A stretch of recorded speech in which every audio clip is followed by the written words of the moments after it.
welcome to Frankston Park for the 2016 Peninsula Football Netball League Grand Final.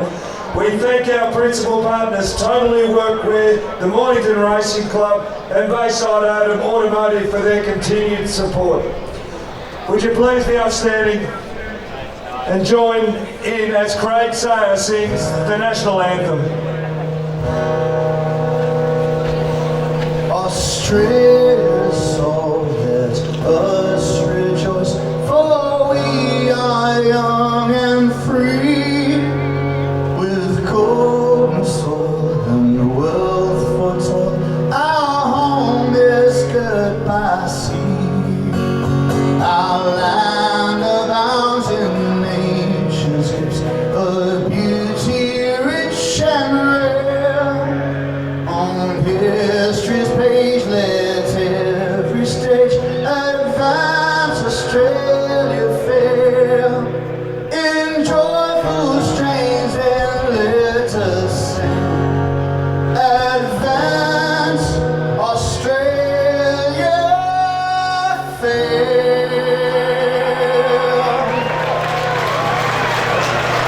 Thank you, ladies and gentlemen. Now I'll ask Mr. Peter Christopherson from Bayside Automotive to toss the coin.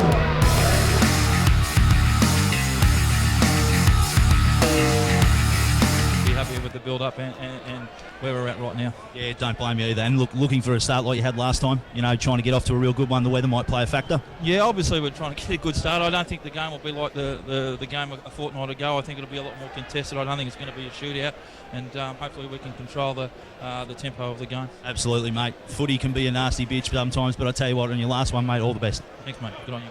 Scotty Mathers, great work there. Great work from Gavin Artico too. Is that the old and the new, Towie? No, I don't think so. I think Gav's part of the mix of Frankston. Look, I mean, Frankston YCW looking for coaches have been extremely thorough. As Gavin Artico makes his way over to Troy Shannon, he's got him now. Troy here, just quickly because they're about to start. Troy, all the best today, mate. Obviously, you've come in with a really good run.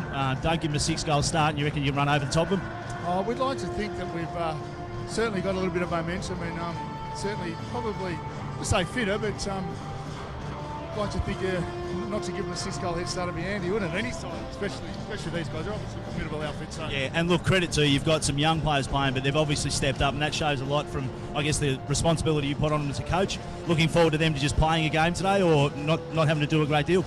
Look, I hope the occasion doesn't get to them, and I hope they've got some. There is some raw talent, some real ability. I hope they get to show it today. Mate, all the best. Everyone's looking. I think the majority of the crowd are probably behind me and Eliza, so good luck today. You might make it a clean sweep. Thanks very much, Gav. That is wonderful work down there from Gavin Artico. Johnny? Yeah, no question about that. He's getting both coaches before the game. You couldn't ask for anything more than that. As I was saying, I think the first quarter last time, Anthony Brunn got out the back and kicked 4 goals in that first term, set them up, and Mount Eliza was chasing for the rest of the game. They caught them a couple of times, but the experience of YCW was enough to get them over the line. And that is the key today, as Gavin just touched on. Don't let YCW get away, and they can certainly win this game, Mount Eliza. Matt Lilly, we gave our best on ground to last week, the Mornington Peninsula Brewery Award. Another massive job, obviously, with Eames back in the side today. It's going to be a big battle as to who wins today, boys. Yeah, look, I like Matt Lilly. I think that he'll do what he normally does, big Ash Eames, and he'll float across half-back, and he'll make life difficult for Mount Eliza moving the ball forward. But the reality is that Ash Eames has missed a hell of a lot of footy over a period of time. The pace on this game is going to be on from the get-go, and Matt Lilly, I'll guarantee, will be still up and running come the final quarter. We're set to go in the grand final for 2016 of the Peninsula League. Here is Anthony Kelly. Yeah, that'll be Andrew Kelly. Nice try. Ash Eames yeah. won the ball in the middle of the ground. Oh, Leicester went in hard. There goes Jai Coughlin, the skipper. Handballed out. Goes down there towards Barton. Little handball comes out. Collins is a bit of a how do you do going on in the middle of the ground already. They're into it. There's punches being thrown everywhere. Ball goes inside 50. Car Street end. Mount Eliza. Gormley couldn't gather. Free kick in the centre of the ground. And the free kick's going to go. Well, he's been sucked in there, because I think it was Gill was down on the bottom. He was getting these lights punched out. And he gave away a free kick. He did, the don't understand. retaliator. So Scott McLeod's got the ball in the centre of the ground, goes inside 50, pack fly, nobody could take the mark. Brun held without it, Lombardozzi, kick into the centre of the ground, lovely mark there by Gormley. Little give to Landry was nice, kick up the line, I love this player, Ryan Turnbull, and he takes the mark.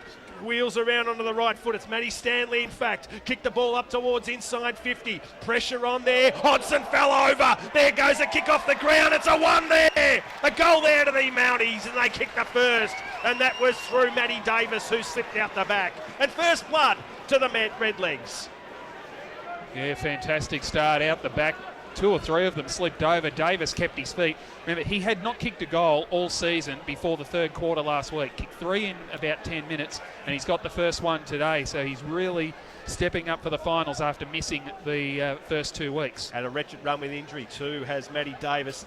And you've got to applaud Troy Shannon because he's really managed his side well this year. 46 players have been played this year, Vossi. Oh, it's an unbelievable achievement to get to a grand final with that many players. Unbelievable. Eames won it down, kicked forward there by McLeod to the 50. Mossamain kicked beautifully smothered by Naratsoglu and over the line for a boundary throw in.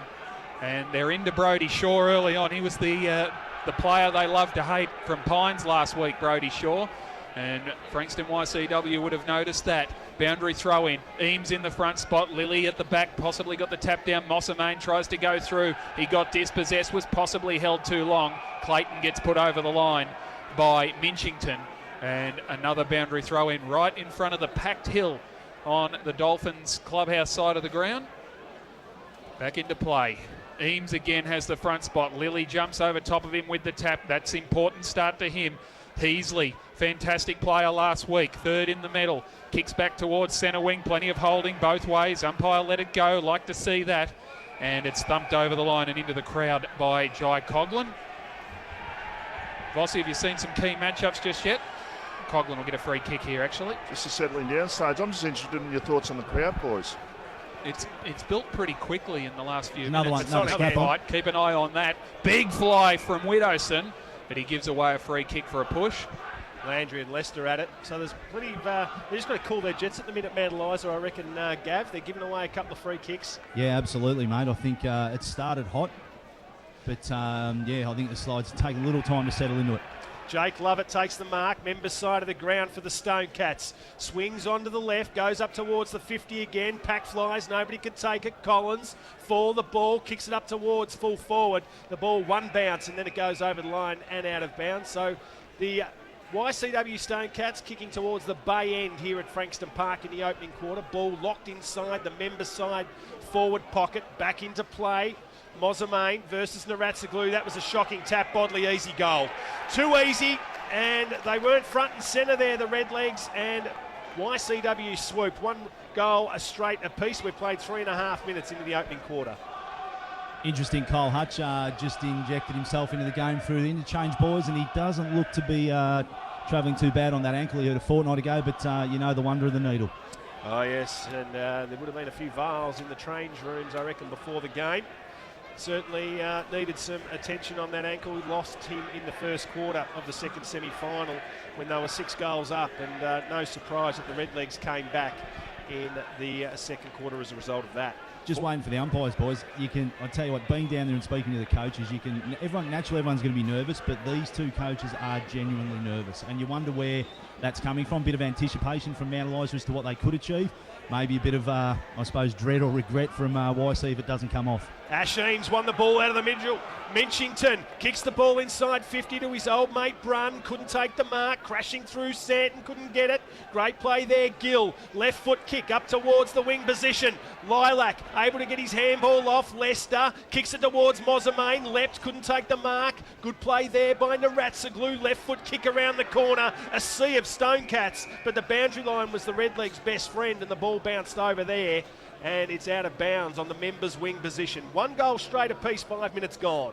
5 inside 50s to 2 in favour of YCW in the early stages, boys. 5 minutes in, both teams on a goal. We'll get Gavin's tip in a minute. We didn't get that before the game. Nothing has happened to change what might have been before the game, Gav? A wise man once said to me that you've got to show you can knock over the champs. So 13 goals over Sorrento that Utah proved we could do it, but you still got to go with the champs at the moment. That was my thoughts. Quick kick towards half forward for Mount Eliza. Van Noonen arrives, gets the hand pass out to Stanley. Bounce doesn't favour him. He rides the bump of Lilac, got it to Gormley. Around the corner goes Gormley. It'll bounce away and over for a throw in. And the goal umpire ends up flat on his rump, marking it out of play. It's always a crowd pleaser.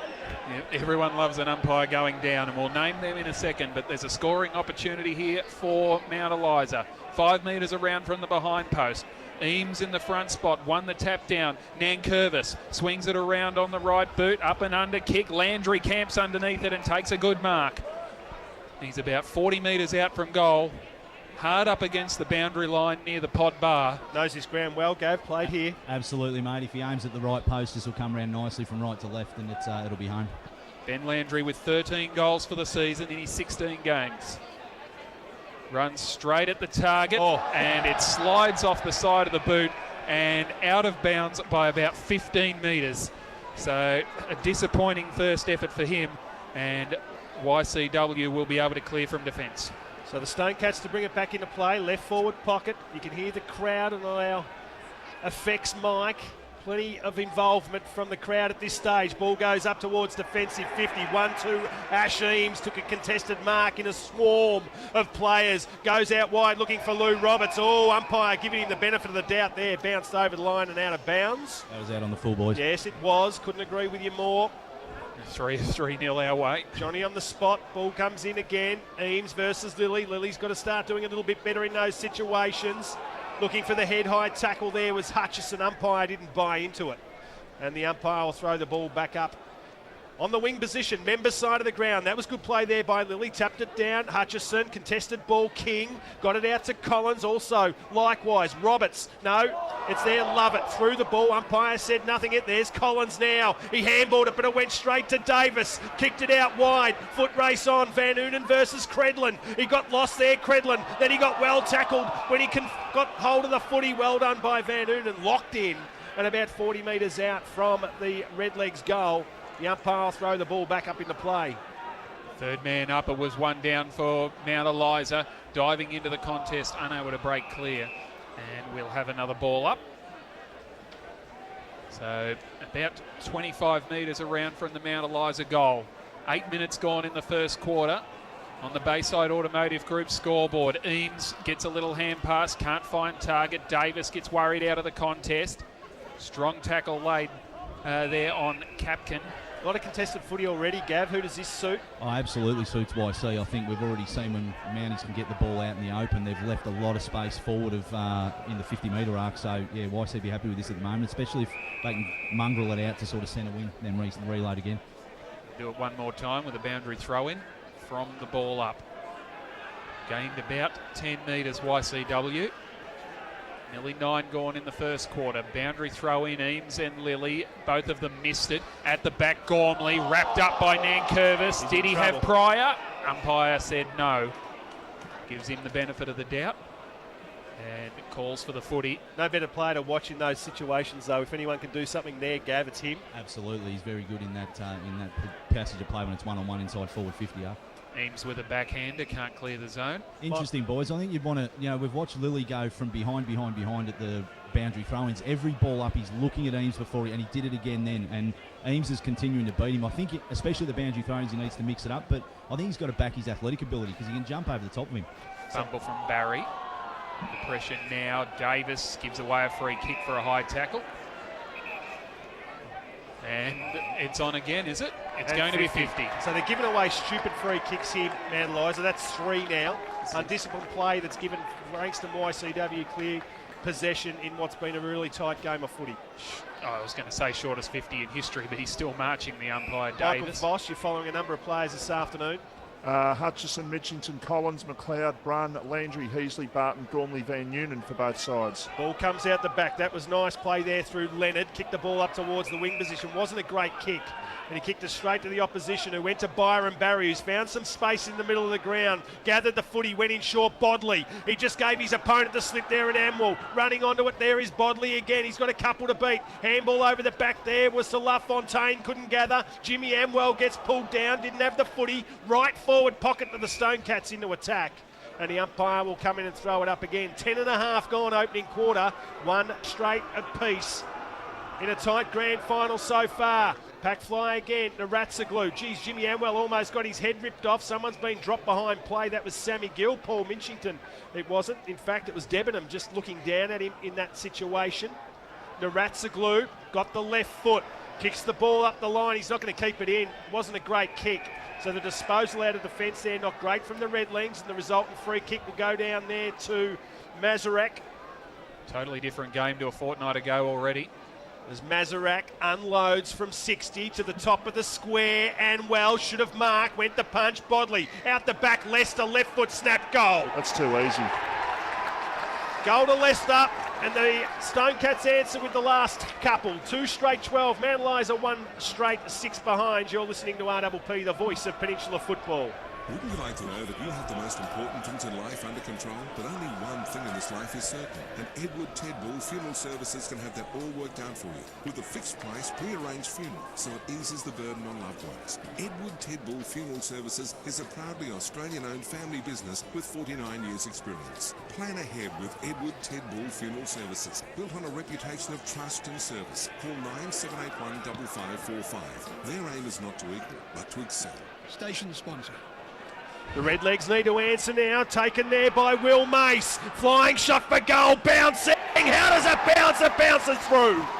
Will Mace answers, and we're locked again at the 12-minute mark at 2 straight each. Interesting, boys. Ash Eames has just gone off for that centre bounce. Zinzi's in the middle, and that's the first clear one that Man Liza's one out of the middle and results in a goal. Well, the thing we like with Matt Lilly, just a youngster, Gav, and he'll ruck for most of the day. Absolutely. He's as fit as they come, so there's no reason for him to go in and off the interchange.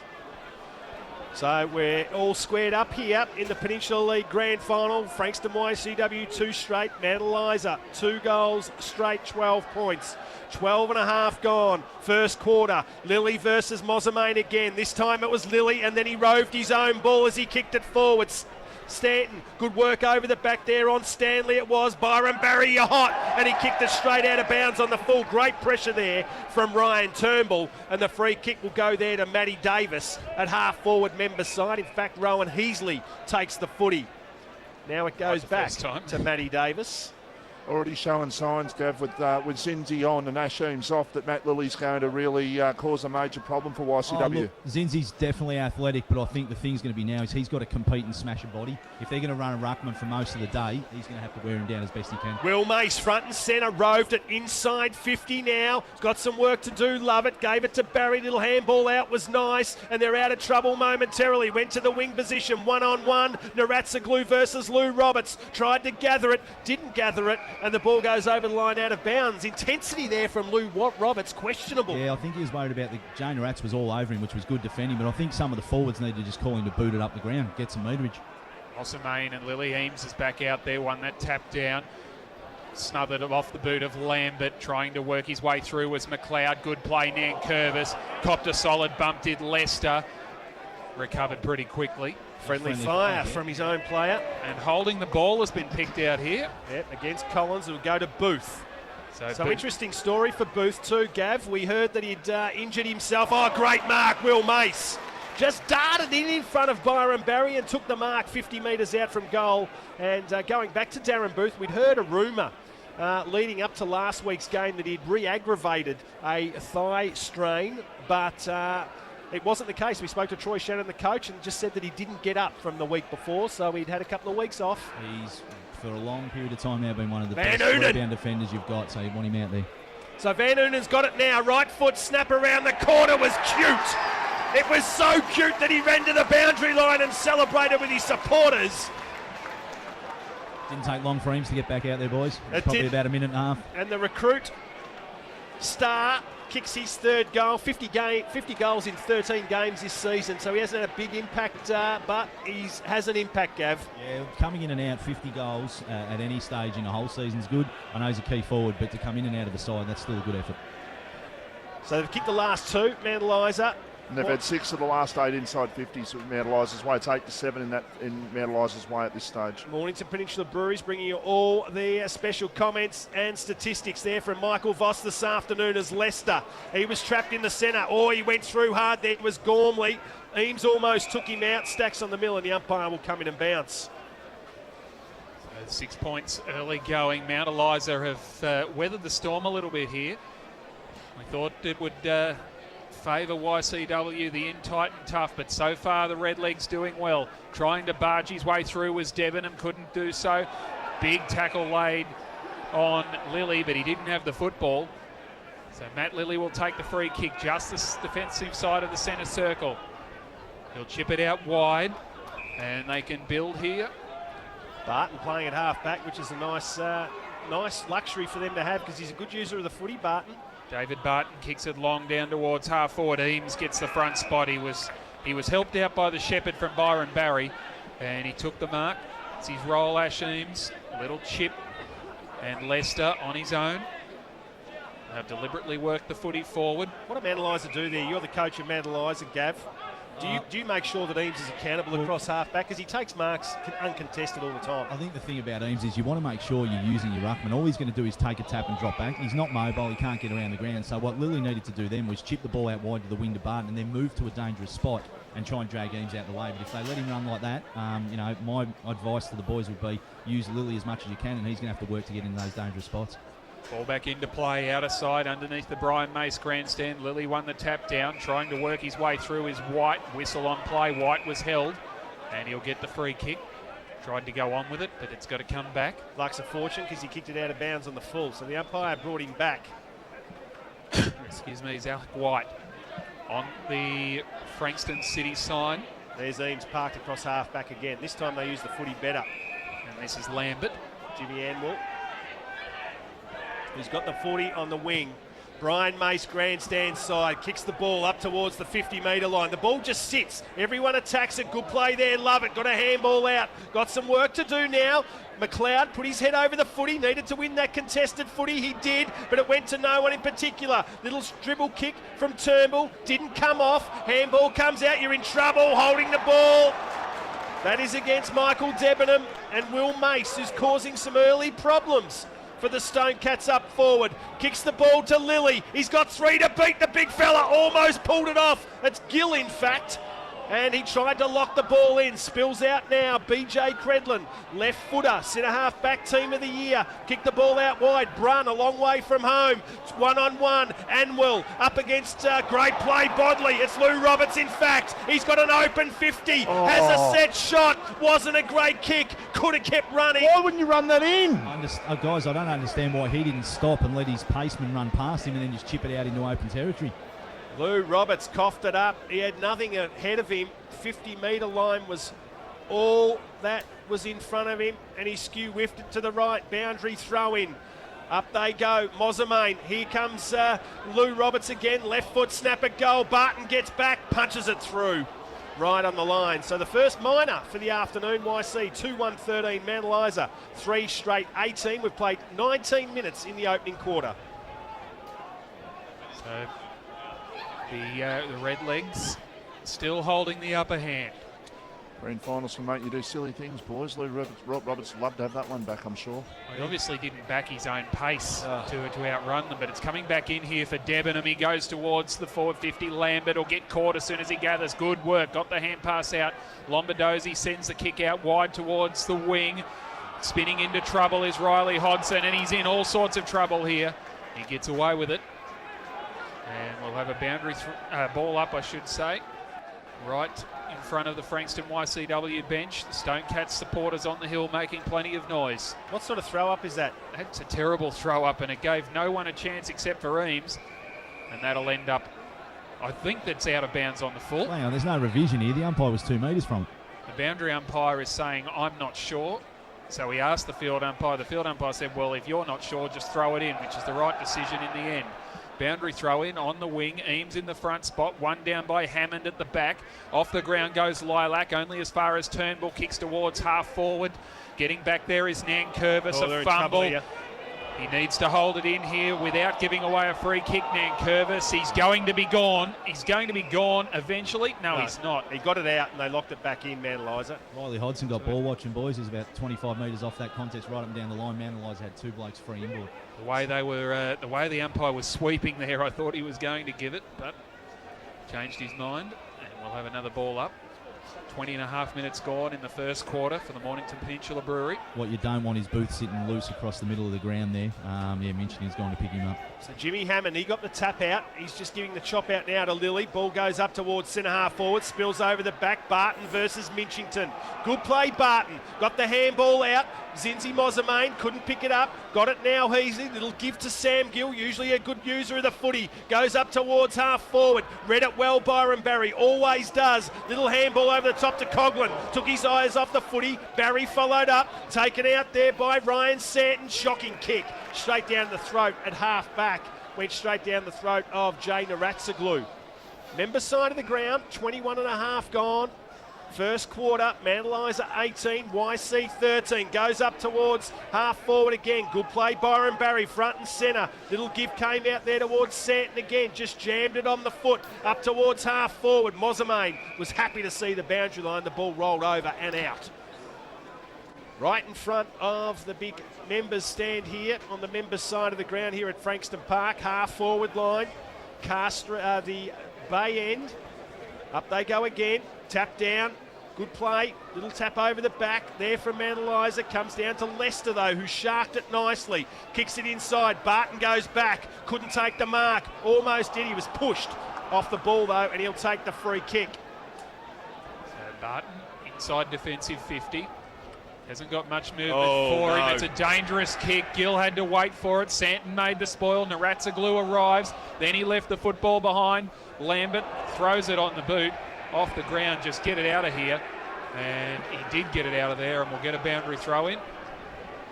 Forward of the wing for YCW. We're in a holding pattern at the moment. The intensity is exactly what you'd expect in a grand final. Both ruckmen let the ball hit the ground. Running through with the football is Hutchison. Swings onto the right boot, kicks inside 50. Looking for a free kick was Brunn. Getting back first was Booth. Hand pass over the top, taken by Brunn. Now they're under pressure. Great piece of play that by the Redlegs. And away they come towards half-back, and it's in the hands of White. Little chip away, looking for Hammond in front of his own team's interchange under the Mace grandstand. James Hammond, nowhere to go. He wants to set it up. He wants to keep it away from Eames, who's back in this general area, and Eames with his name over it. Couldn't hang on to the football. Great tackle laid on Lovett, and he's gone. Good chase from behind by Capkin. Jordan Capkin, 60 metres out from goal. Sets it up towards full forward. Van Uunen to fly. Good fist in there by Eames. Knocked it out towards the pocket. Lambert overran the football. Santon did as well. Couldn't get a toe poke on Lambert. Little hand pass. Turnbull tries to work his way through. Can't do so. But working hard there was McLeod. Eventually a quick kick out of defence. Nankervis towards the wing. And it's thumped away with authority by Booth, and over for a boundary throw in right in front of broadcast. The Bayside Automotive Group scoreboard. YCW 2-1-13, Mount Eliza 3 straight 18, nearly 24 minutes gone. Matt Lilly in the ruck, and Scott McLeod's trapped with him as Gormley roved it, needs to kick it. He gets it to half forward, kicks it inside now. Van Uynen's got two to beat. Eames is one of them. At ground level, Van Uynen's dangerous. Grabs the footy now. Tries to bulk his way out. Kicked over his head. Landry Lilac. Lilac killed it. Landry's got it now. It's BJ Credlin. Ryan Turnbull, right foot. Snap around the corner. Misses. Had two out behind him, boys. If he had gone backwards, he could have gone sideways and nailed someone about 35 metres out straight in front. So they're sucking in the big ones, the Stone Cats down there. They're under siege. They're holding up well. 13 they are. Mandelizer 18, 24 and a half minutes gone in the opening quarter. One-on-ones all over the place. I think they'd be happy with this, Mount Eliza. As we said, they were 5 goals behind by this stage in the first quarter 2 weeks ago. If they can get a run on as they did in that game, they're in a really good position, the Redlegs. Ball comes into play again, half forward line for Mandelizer. Ball slapped down. Good play there by Lombardozzi.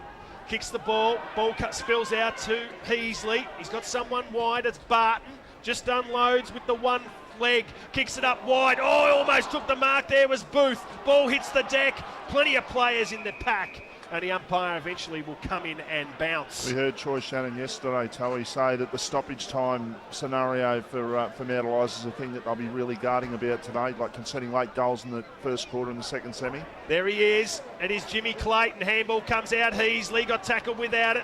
Overcooked the footy there, the Redlegs. Little duck was nice there from Brodie Shaw. Goes long. They need a fly. Capkin, where is he? Will Mace is there. So is Eames. Under siege. Dropped the footy. The umpire lets him get away with it. We're on the centre, on the square there for Mount Eliza. Car Street end. And the umpire will come in and throw it up again.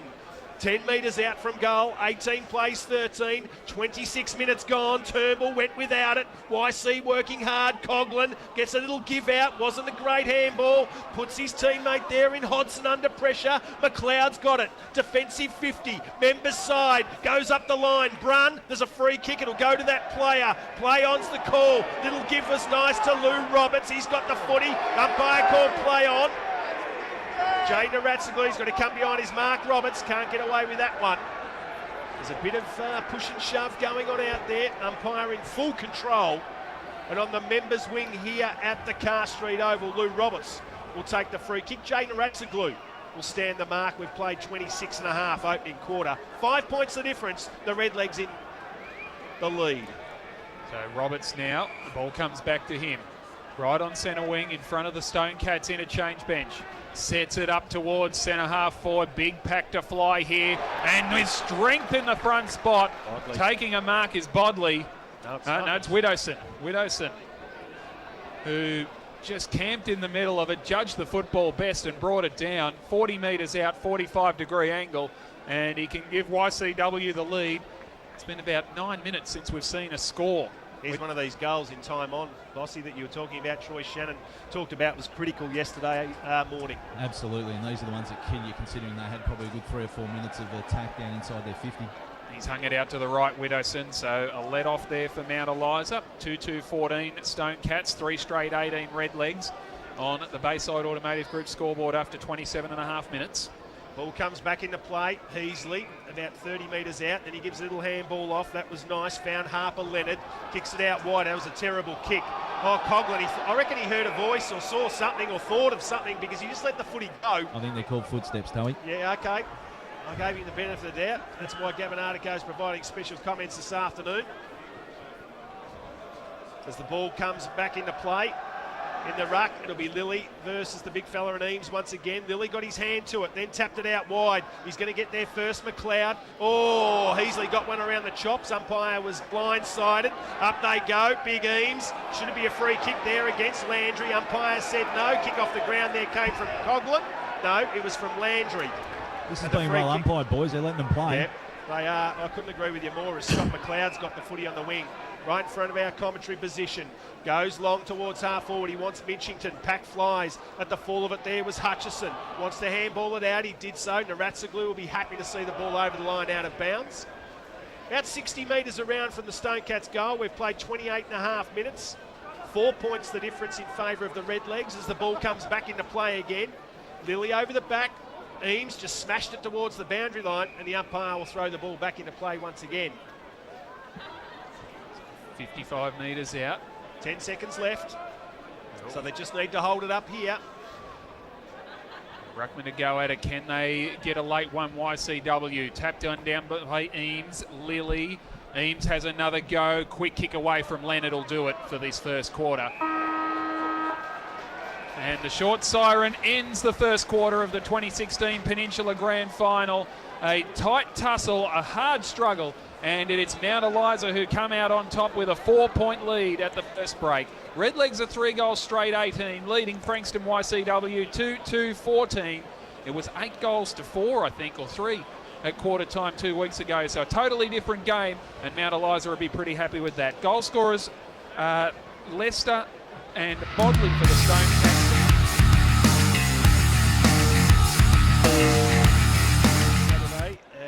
That was yesterday, and that is Rosebud Football Club. So I would expect that he's a phone number that they're trying to get hold of to have a conversation with him as well, I suspect. Michael Krasker gone after 1 year.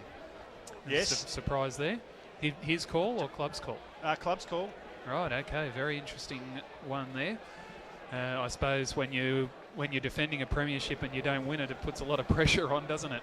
Oh, happy to talk to you at half time about it. No worries, there'd be something else going on behind the scenes. If you read social media, they've made the worst decision known to man, Rosebud, but where there's smoke, there's a little bit of fire, so there's always a reason that footy clubs do what they do. Okay, I'm sure we'll find out a bit more about that a bit later on. Mount Eliza lead 3 straight 18 to Frankston YCW 2-2-14.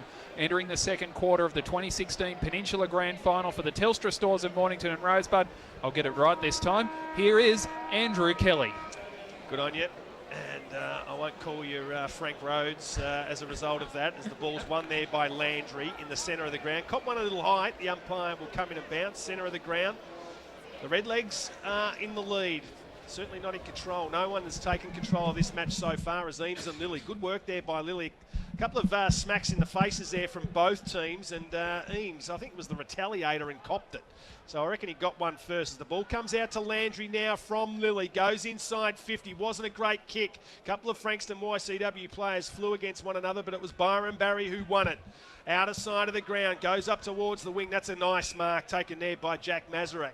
And nice to see him back in the side after a layoff with a knee injury as the ball goes up there towards half forward. Brun outpointed, but he got one across the chops. Given the free kick, goes inside. Scotty McLeod comes out, takes the mark. It's a mark or it's a free kick. It's got to be one or the other. He's got the free kick, I reckon.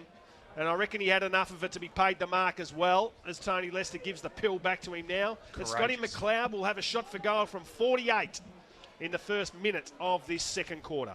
He knew they were coming like a steam train out of full forward, and he just camped in front. That is a very courageous mark and probably deserves a goal for that effort.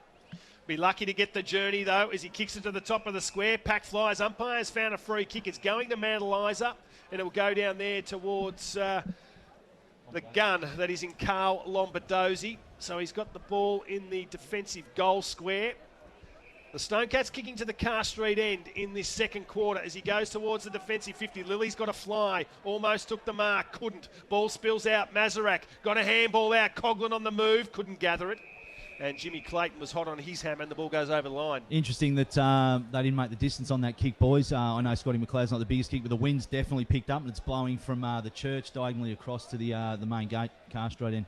Pretty much what it was doing last week in the Nepean Grand Final. Ball back into play. One down Bodley over the back. Quick kick out of the pack came from Lilly. Look for open space. Running onto the football there is Hughes. No, that is Collins, sorry. Gets a quick kick back towards the goal square. Leonard runs onto it. Good hand pass to Heasley. Had to get rid of it quickly. Went back and got his own football again. Dangerous kick. Knocked away from Hodson. Still in the danger zone for Frankston YCW. Lilac got the hand pass up. Hodson has another go at it. Shrugs one tackle. Hand pass was stolen from him though. Quick kick away came from Capkin towards the centre of the ground. Van Unen's a long way from home. Tries to draw the man. Has a bounce. Does so now. Gets it to Stanley. 55 metres out. Kick. Oh, brilliant kick by Stanley. Willie Mace will run into an open goal. And that is champagne football from Mount Eliza. That's the mistake the YC made earlier, boys, going to that end. I think Lou Roberts took a flying bomb from about 50 instead of drawing opponents and putting someone out in the open space. And that's the difference of Justin Van Unen in 2016 than previously. He would have tried to take it on himself, done exactly what Lou Roberts did, try and take them on and try and kick a big bomb from 60, but he just drew that player and waited for things to open up in front of him. It's exactly what happened. Will Mace has kicked his second. 4 straight 24 Mount Eliza, 2-2-14 Frankston YCW, and the Bayside Automotive scoreboard after 3.5 minutes. So Lilly won the tap again. Off the ground went Lester, wasn't good. Oh, Heasley, he got wrapped up. Minchington, great tackle, should have been rewarded. Ball spilled out, Barton, left foot chip, kicks it up there towards Eames. Couldn't get there. Lilly's just going to tap it. Wasn't a great tap, he heard a voice. It came from Lester. Ball spills out the back. Good play there by Lovett. He gets it over there towards Barry. He's in a bit of trouble here. He's He's got someone inside. It's Lovett again. Left foot kick for the Stonecats. Up towards the 50. Naratsaglu. Usually like him in those situations. For the ball. Mandelizer with the numbers. Dived on top of it. Heasley needs to get it out. Landry over the back. Picked up there by Widdowson. Ducks, weaves, handballs it. He threw it to himself. Umpire said nothing there. Clayton should have tried to grab the footy. Hutchison's got it now. Wing position. Goes back to McLeod. Gave the don't argue. Goes inside 50 now. Naratsaglu camped under it. Should have taken the mark. Didn't. Turnbull in trouble. Good play there by Naratsaglu. Got his foot to it. Umpire said held it. So he's dropping it. He's been given the free kick In the against back. his Dramana Premiership teammate there in Anthony Brunn. And Jay Naratsaglu will take the free kick inside defensive 50, member side of the ground. The red legs going towards the bay end, goes up there towards Turnbull, couldn't take the mark. Eames just enforces himself in there. A little don't argue was nice from Lovett. Little kick inside, they got the numbers. Naratsaglu needs to kick it, he does. Kicks it up long. Stanley's got a couple to beat, just needs to force the spill. Did. Matty Davis held on to, gets the free kick. McLeod, you better give it back and give it back quickly. Does so now. Davis on the wing, member side. McLeod thought it was his from the contest where the footy was. Didn't see Davis get dealt with. It's a poor kick by Davis and a great mark taken by Barry, sliding into centre half back. Jogged at the footy then, Shaw. Yeah, absolutely. If he had committed himself then, that could have been a completely different story. Barry short to Mazarek. Right on the true centre wing position. Broadcast side. Short pass running.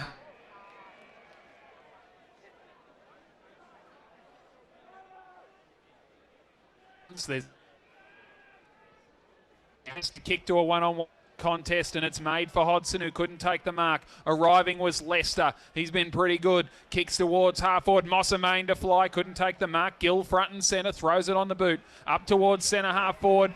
Good piece of work from White. Open the door for Shaw. Kick inside 50. Van Oonen on the half volley. Oh, handball. Mace just left it behind. He was into an open goal. Back and make the tackle.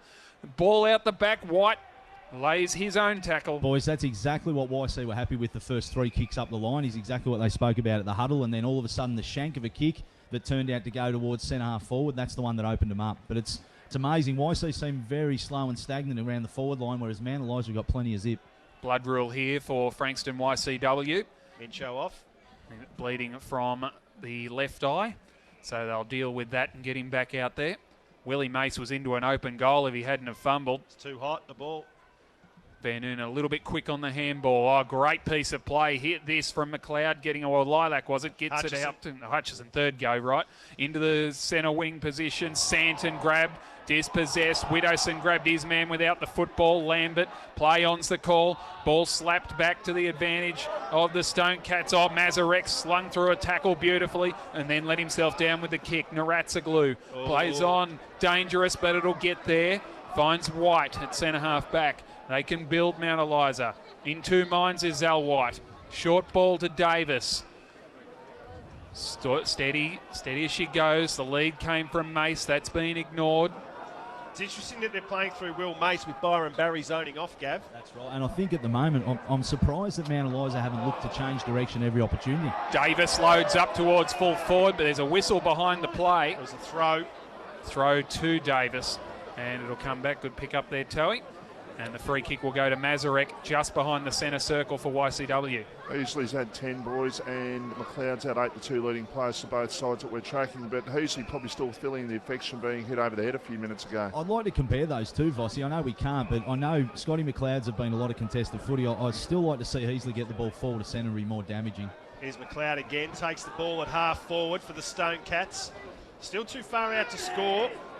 Harper Leonard getting himself into the hole. He goes out wide to Roberts. He lost him there, Jay Naratsaglu, and Roberts was able to take the mark at 50. Outer side of the ground, or the Bryant Mace grandstand side of the ground here. If you know Frankston Park, goes inside that wonderful kick. I don't know how Jimmy Anwell let him off the hook there. He's having a go at Harper Leonard. I'm not sure that it was his problem, but the mark was taken there by Ryan Santon. And he'll have a shot for goal from about 30 metres out, not even. 15 in fact, up against the boundary line.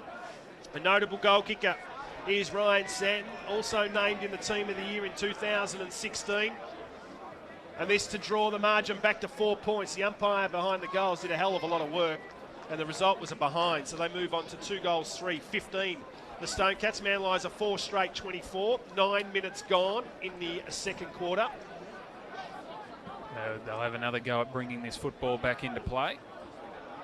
Little chip, and away came the football down towards halfback. Gill got rid of his man, but the second one, Widdowson, arrived and knocked the ball over for a boundary throw-in. Good effort, Widdowson. Left his man, needed to make the contact, and he did. Made a lot of ground, didn't he?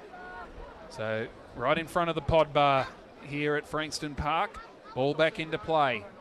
Eames caught behind but won the tap that time. Hutchison couldn't gather. Working his way through is White, who's come into the game. Gormley around the corner on the left boot, back towards centre wing. Big fist in from Capkin, brought the ball to ground. Grab without the football was Coughlin, and the umpire saw it.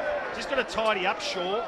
He's given away a couple of silly free kicks now, Shaw, and just needs to cool the jets a little bit as Coughlin unloads from half forward. Deep inside 50. Bodley over the back, couldn't take the mark.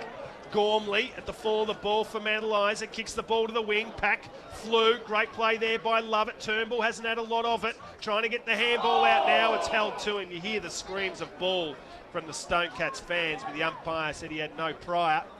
And the ball up will happen in the centre of the ground. Lilly up against. Good play there by Lovett. He roved it, and then he sold a little bit of candy as he kicked it inside 50 again. There goes Booth. Back with the flight of it. Lester at the fall. He just waited for Louis Roberts. Gave the handball. Roberts didn't expect it, and the ball went over the line out of bounds. About 48 metres around from the Stonecats goal. That can be the problem with the old look-away handball, can't it, tell you, if the receiver's not ready for it. It just goes straight over the boundary line. It does. Eames takes front position, taps it down. Collins with some work to do. Good play there by the Manly's defence. Stanley, usually pretty cool, gives it to the big fella there in Lilly. He just unloaded. Capkin's got a bit of work to do. He got himself into a good position, then taps it forward. Shaw's got to go. He's got no one ahead of him. Lilac chases. He's got a kick, and he does. Great play there, Kevin Lilac. And he lets him knock out it too. Magnificent. Chased him down and gives it to him. There is no way Kevin Lilac should be able to run down Brodie Shaw. I'll tell you what, if Brodie Shaw he just did it. That is if Brodie Shaw had to put that diagonally about 2 paces earlier, Matty Davis was sprinting down the other side and was clear. So Lilac. Could that be a turning point? Could be. Kicks the ball back into play. They're going to respond. Oh, Darren Booth over the top. Takes a mark, gives it off to Gill, kicks it inside 50, JV, Turnbull over the back, couldn't grab it on the second, and the ball goes over the line out of bounds. Right forward pocket, members side of the ground. It's the Redlegs, 24, YC 15, 12 gone, second quarter. Scoring opportunity here is the crowd having a bit to say. Maybe someone's having an early day by the sounds of that. One down by Lilly out the back. Gormley has a couple to beat. He's under pressure. He's going to beat them all with class. Gormley kicks towards centre half forward. Capkin caught out of position. Ball to ground level. Davis got the hand pass back. Lilly now to Heasley. Handball over the top. Eames gets in there. Manages to win the footy back. Got it across to Hodson. Now to Roberts. Over the top to Debenham under pressure. Got it inboard to Coughlin. He's gone. Great chase. Turnover time again. Didn't want it. Gormley. Oh, it's tough in the clinches now. And we'll have a ball up. How was that?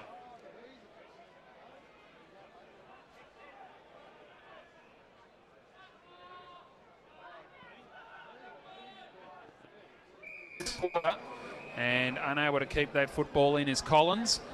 And we'll have a boundary throw in under the Brian Mace grandstand. If Manly's get this next goal, Gav, boy, oh boy, it's just an arm wrestle at the moment, isn't it? Ball over the back. Lambert, sorry, Gav, I'll get to you in a second. Unloaded was Barton. Great piece of play, running hard here is for the Stonecats, working it well there. Was LaFontaine. He's going to be outnumbered in the end. Booth stops, props, dodges, sets it up. Play, Booth. Sensational stuff. He's a genius, Gav.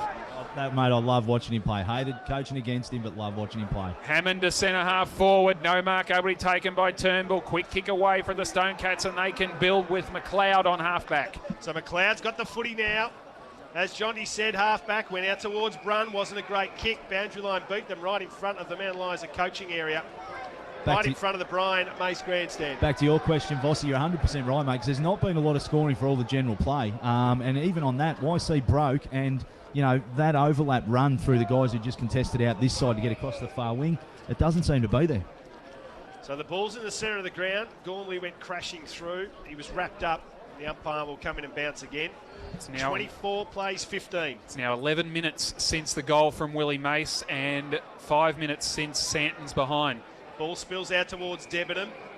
In hot pursuit there was Lambert. The ball goes over the line and out of bounds. So the boundary umpire on the outer side of the ground getting a lot of work at the moment as the ball comes back into play again. Lilly camped at the back. Tapped it down over the back. McLeod's being good. Grabs the ball, runs through the centre of the ground, goes towards half forward. Good way there, Gill. Punched the ball away. Foot race on. Jimmy Anwell leads in the race, but they needed to hang it in there because they had 2-on-1. Not enough talk in that situation. The ball goes over the line out of bounds. A boundary throw in, Members' side of the ground. 9 points the difference. The Redlegs lead at the 15-minute mark of the second. Boundary throw in. Lilly and Eames, and for about the 6th time today, it hits the ground untouched. Clayton around the corner, back towards the wing. Barry's being held all the way there. Coughlin got it back to Hodson, misses Barry with his hand pass. Eames, a little over-the-top handball. Was that legal? Play on's a call. Minchington kicks inside forward, 50. Gill goes with one hand because the other was held. Lombardozzi backs himself and charges out of defence. That's a lovely 50-metre kick to Turnbull. Swings around onto the left, now goes back to the right. Oh, good play by Debenham. He corralled him and created the stoppage. Created the turnover and got the ball over the line. Unable to keep it in was Barton, but that was terrific play by Michael Debenham. Yeah, it was. He did exactly what you said, Johnny. He corralled him, didn't allow him to get the quick kick because Davis was in the centre and he wanted the footy. As the ball spills out again, attacked it hard. That was Barton from half back. He couldn't take possession of the footy though. The umpire letting things go. The umpiring has been terrific so far in the first quarter and a half. 16 gone. Mount Eliza 24. Frankston YCW 15. It's an arm wrestle here in the 2016 Peninsula League Grand Final as Landry gets the footy. Wing position, kicks the ball up long. Mace versus Nankervis. Well done, Nankervis. Turnbull gathered the footy. Umpire said your boundary line beat you. And there'll be a boundary throw in again. 70 metres around from the Redlegs goal, outer side of the ground. Brian Mace stand side. Ball comes back into play. Clayton, he was able to beat Mozzamane in the ruck. Taken there by Heasley. Little handball out. Heard a voice. Byron Barry under pressure. He's good enough in these situations. Byron besieged upon there by the forwards from Mount Eliza, and the ball's locked in. 52 metres out from the Redlegs goal. Those umpires, Travis Dennerly, Rick Tague and Braden Hunter, haven't had to mention them apart from praise today, and that's exactly what you want for the best three. As White breaks away, White kicks on goal, and that is sensational football, and the Redlegs are looking fantastic. 5 straight 30 to 2-3-15 on the Bayside Automotive Group scoreboard. This is RPPFM, your voice of Peninsula footy. Hi, I'm Jack, and my dad's Pete from the Mornington and Rosebud Telstra stores. This year's winners of the Telstra Licensee of the Year award. My dad has been really busy lately, but he and the team have been recognised for their customer service excellence. And you really need to get in store and experience it for yourself. So drop in and see the Telstra Licensee of the Year team at the Telstra store in Mornington or Rosebud. Or call us on 1300 My Telstra. And in the meantime, I'm off to go kick the footy with Dad. Well done, Dad. Thanks, son. A station sponsor. So it's Mount Eliza by 15 points. The Stonecats take it long. The ball kicked out wide. Looking there for Lambert. He needs some support. Wasn't a great kick, but fortune, luck's a fortune. Turnbull's got it now. He gathered it. Had a bounce. It's what Zalek White, in fact, goes short. Nice kick, finds Capkin. And Capkin takes the mark at half forward. Members side of the ground. He's got players everywhere. He needs to move it. It's 2-on-1. Barry's in some trouble here. Pack flies. Couldn't take the mark. Oh, Barry, wonderful play. Beat 2 of them. Gave it off to Nankervis. Short kick was nice. Defensive 50. Hutchison back to Nankervis. Curvis, gives it to McLeod. He dodges one, kicks it up towards half forward. Good bounce it was. Bodley comes screaming out. Naratsaglou traps it, kicks it towards the members' wing. He'll want the boundary. He found it. They scream for deliberate. Surely in local football they don't give those ones away, and the ball goes over the line out of bounds. Deliberate. 19 minutes gone, 15 plays 30, Redlegs in command. Deliberate on Friday night, or Saturday night that would have been. Yeah, in the AFL, Correct. Definitely. Ball back into play. Mossamain in the ruck now with Hammond. Mossamain won it down. Wrapped up as soon as he tried to make his way through there. This is where was they're being Gormley. good, Gav. Yeah. Those contested footy, Absolutely. Collins, Hutchison, they're getting 50-50s in there. The problem was when they went to break through the middle of the ground, then McLeod, none of the forwards were moving corridor. They all went wide and gave him nothing. That's why Naratsaglou got his hands on the ball. So great play there by Hammond again. Shaw, clever, just hacked it out of the air. Stanley's got Lilac to beat, and he did it. He needs to get the handball out. He's going to get the benefit of the umpire. Gormley, left foot kick, Van Oonen in the front position. Ball was never going to bounce right for him. Going back with it, where was Debenham? Handball out. They're still under pressure. Deep inside, Mandalisers forward 50. Landry wants the boundary line so they can reset. And 35 metres around from their goal, there'll be a boundary throw in. 30 plays, 15, 20 gone, second quarter. Deep forward, Mount Eliza. Worrying times here for the Stone Cats. One down by Hammond. Snap around the corner. Turnbull will go towards the goal square. Front and centre. Capkin stayed down and kicks a goal. Two Stone Cats were drawn to Van Oonen. Capkin stayed down, and that is just smart football. 6 straight 36 Mount Eliza, 2-3-15 Frankston YCW. Real trouble now for the Stone Cats on the Bayside Automotive Group scoreboard, Gavin Artico. Yeah, unfortunately for Hodgson, he decided to commit at that one in the air, didn't get a fist on it, and his opponent at ground level was sitting there waiting, and he mopped it up nicely. Obviously didn't watch the second semi-final too closely. The preliminary final too closely last week when Capkin kicked 4 goals in the opening quarter. And that's just the nature of their forward line. Van Oonen draws the attention. Capkin gets let off the chain, and he's hurting opposition all year. They need to respond here, the Stone Cats. They're going to get a chance now. Leicester camped under it, members side of the ground. Collins wanted it with a little give. Leicester said no, we need to send it long and we need to kick a goal here. So Leicester goes in short. Geez, that was questionable. Straight down the throat there of Jimmy Anwell, who took the mark on defensive 50. So they just need to settle down a bit, the Redlegs, playing footy on their terms at the moment. Go long, where's Gill? Over the back, got head high there of Collins. Gave away a free kick, slightly stunned Luke Collins. Amazing how good he came though when he got given the footy. Just his 5th touch, boys. Goes short, Nankervis diving, takes the mark. So he's got the ball in the wing position. He side trails by 21 points. We've played 21 and a half. That's a wobbly kick. Goes up there towards Gill. Tapped the ball but over the boundary line, was clever. Had Gormley there. I'll give you the number of times on one hand, boys, you've seen YC actually attack the corridor and go inside 50, because Mount Eliza are setting up beautifully and they're forcing them wide. They're guarding space in the corridor and they're making YC go to a one-on-one out wide. It's certainly not suiting the Stone Cats at the moment. One down by Eames. Hammond couldn't reach around the big body. Leonard just gets a kick away as he's brought down. It's an up and under. Back with the flight of the ball. Hutchison. Gormley arrives, throws it on the boot. Underneath this one is Turnbull. It was knocked away from him by Nankervis. Well done, Stanley. Stanley did well against the two of them. Working through his Lilac, can't break the tackle of Landry. Capkin flicks it out nicely to Turnbull. Here's another opportunity. They're out here. Stanley only needs to find Mace. Coughlin's trying to get back there. Mace takes the mark. The kick took a little bit too long to get to him. Opposite side if he switches. Oh. He goes towards the goal square. It's a one-on-one there in the square. And Barry is up to that challenge.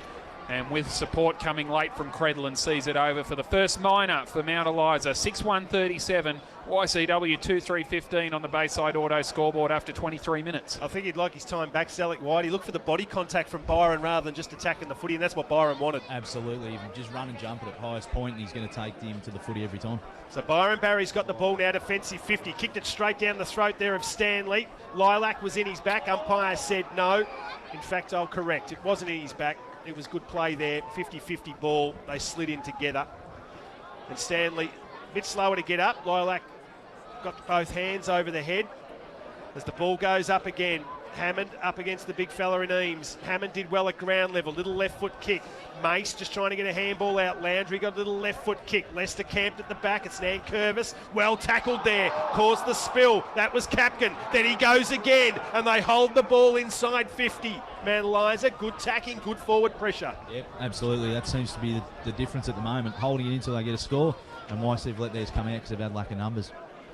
Time on in this second quarter, 23, nearly 24 minutes gone. Frankston YCW have not scored a goal in this quarter, have not looked like it. Chance for Lambert, that looked like a throw. Unable to break clear is McLeod. 13 inside 50s to 10 in favour of Mount Eliza for the quarter, and there's 2.5 minutes to go in the quarter, boys. I think most of those YCW ones are only just inside the 50s as Mace, or it might be some trouble here for Eames and the knee. Keep an eye on that. Inside 50 goes Mace. Hammond doesn't get a favourable bounce. It's taken by Hodson. Flicks it over the top to LaFontaine. Now further afield to Hodson. Goes out towards the wing. It wasn't a good kick. Put all sorts of pressure on his teammate, and Gormley stole it. Kicks inside forward 50. Backing himself nicely. Winning the football, and trouble Credlin. He was just up to the challenge, and he got it to Mazarek on the defensive side of centre. God, they're slow moving the ball, boys. They've had 4 guys out this wing, and they've finally got out to LaFontaine now. But when you look up, there's not much inside 50. He's got to stop and handball. Yeah, he does. But BJ Credlin, he's ran to 50. He started the play in the back line over the back. Bodley, easy. Yeah, he's a star, that kid. He's taken the ball. He intercepted Mark. Mandalay, the players were everywhere inside 50. And Credlin was the one able to start the play, then followed up through the corridor and kicks the ball inside 50 to Bodley. And here's one of those typical Frankston YCW goals where they get out the back. And Bodley to kick YC's first for the quarter. He has. And they kick their first and for the quarter and their third for the match. And they draw a little closer as we're well into time on. You're listening to RPP, the voice of Peninsula football. What happened to those great toys you had when you were a kid? What happened to good old-fashioned fun? Hands up who remembers pedal cars, puppets, kaleidoscopes, dolls' houses, and big bags full of beautiful wooden blocks. The Toy Workshop, Berwick, Hawthorn, and now 1 George Street, Sorrento, specialises in the unique, the magical, and the nostalgical. We have a mesmerising mix of quality toys for every child and every child at heart. Come in and play a while or visit our website, thetoyworkshop.com.au. The Toy Workshop, now in Sorrento. We're #1 by George. The Toy Workshop is a proud station sponsor. Willie Mace towards the pocket, couldn't gather it. It ran over top of it, in fact, he did. And it's over the line, and a boundary throw in 40 metres around from goal. Mount Eliza in attack. 16 points the margin late in this second quarter. It's been a terrific half of football from the Redlegs. Boundary throw in. Eames up against Lilly. Lilly comes from behind. Eames won the tap down, left behind Davis. Thrown on the boot by Lovett. Gets it out to open space. Getting back there with pace was Shaw. Good play. Held onto the football. Stepped around Lester and then booted inside 50. Thumped down by Nankervis. High tackle here. Free kick against Landry. Won't matter. Minchington was to receive it. It's half time in the Peninsula League Grand Final at Frankston Park for 2016. And it is the Redlegs from Mount Eliza who are, not overturning the form guide because Towie told you about it. It's Mount Eliza leading by 16 points, 6 goals, 137 to 3-3-21 against Frankston YCW. Goal scorers for the Redlegs, 2 to Mace and singles to White, Davis, Van Oonen and Capkin. For Frankston YCW, 2 goals to Bodley and 1 to Tony Lester. We'll tell you all about it shortly in the Balnarring Heritage Tavern halftime wrap. This is RPPFM, your voice of Peninsula football.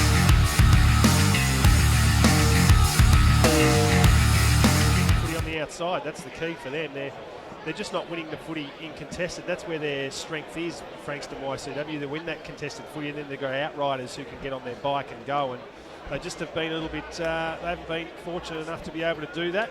Gav Ardico was trying to have a chat to YC, not interested. No, they're in the bench already, boys, and they're just going to sit down and do what they're doing, I think. Okay. So good work there by Ardico to at least ask the question as the crowd continues to disperse from the ground.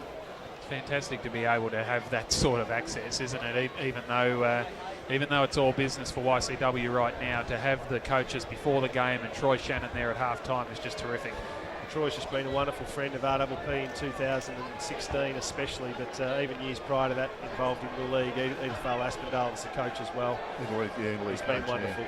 6-1-37 Mount Eliza, 3-3-21 Frankston YCW. About to enter the premiership quarter, the third quarter.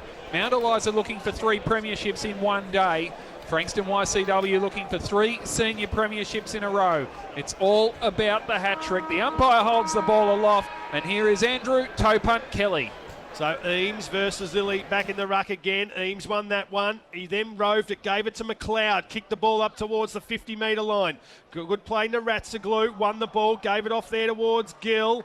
Minchington, there's the player that Vossi wants to get into the action. He gave it off there to Collins, kicks it inside 50, Brun caught out.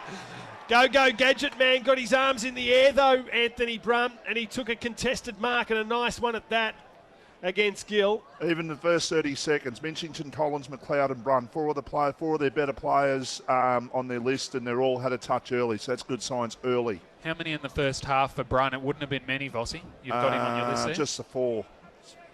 So Anthony Brun will shoot from about 40 up against the line. He loves the goals. He loves them so much. He's just kicked the first and it took 48 seconds.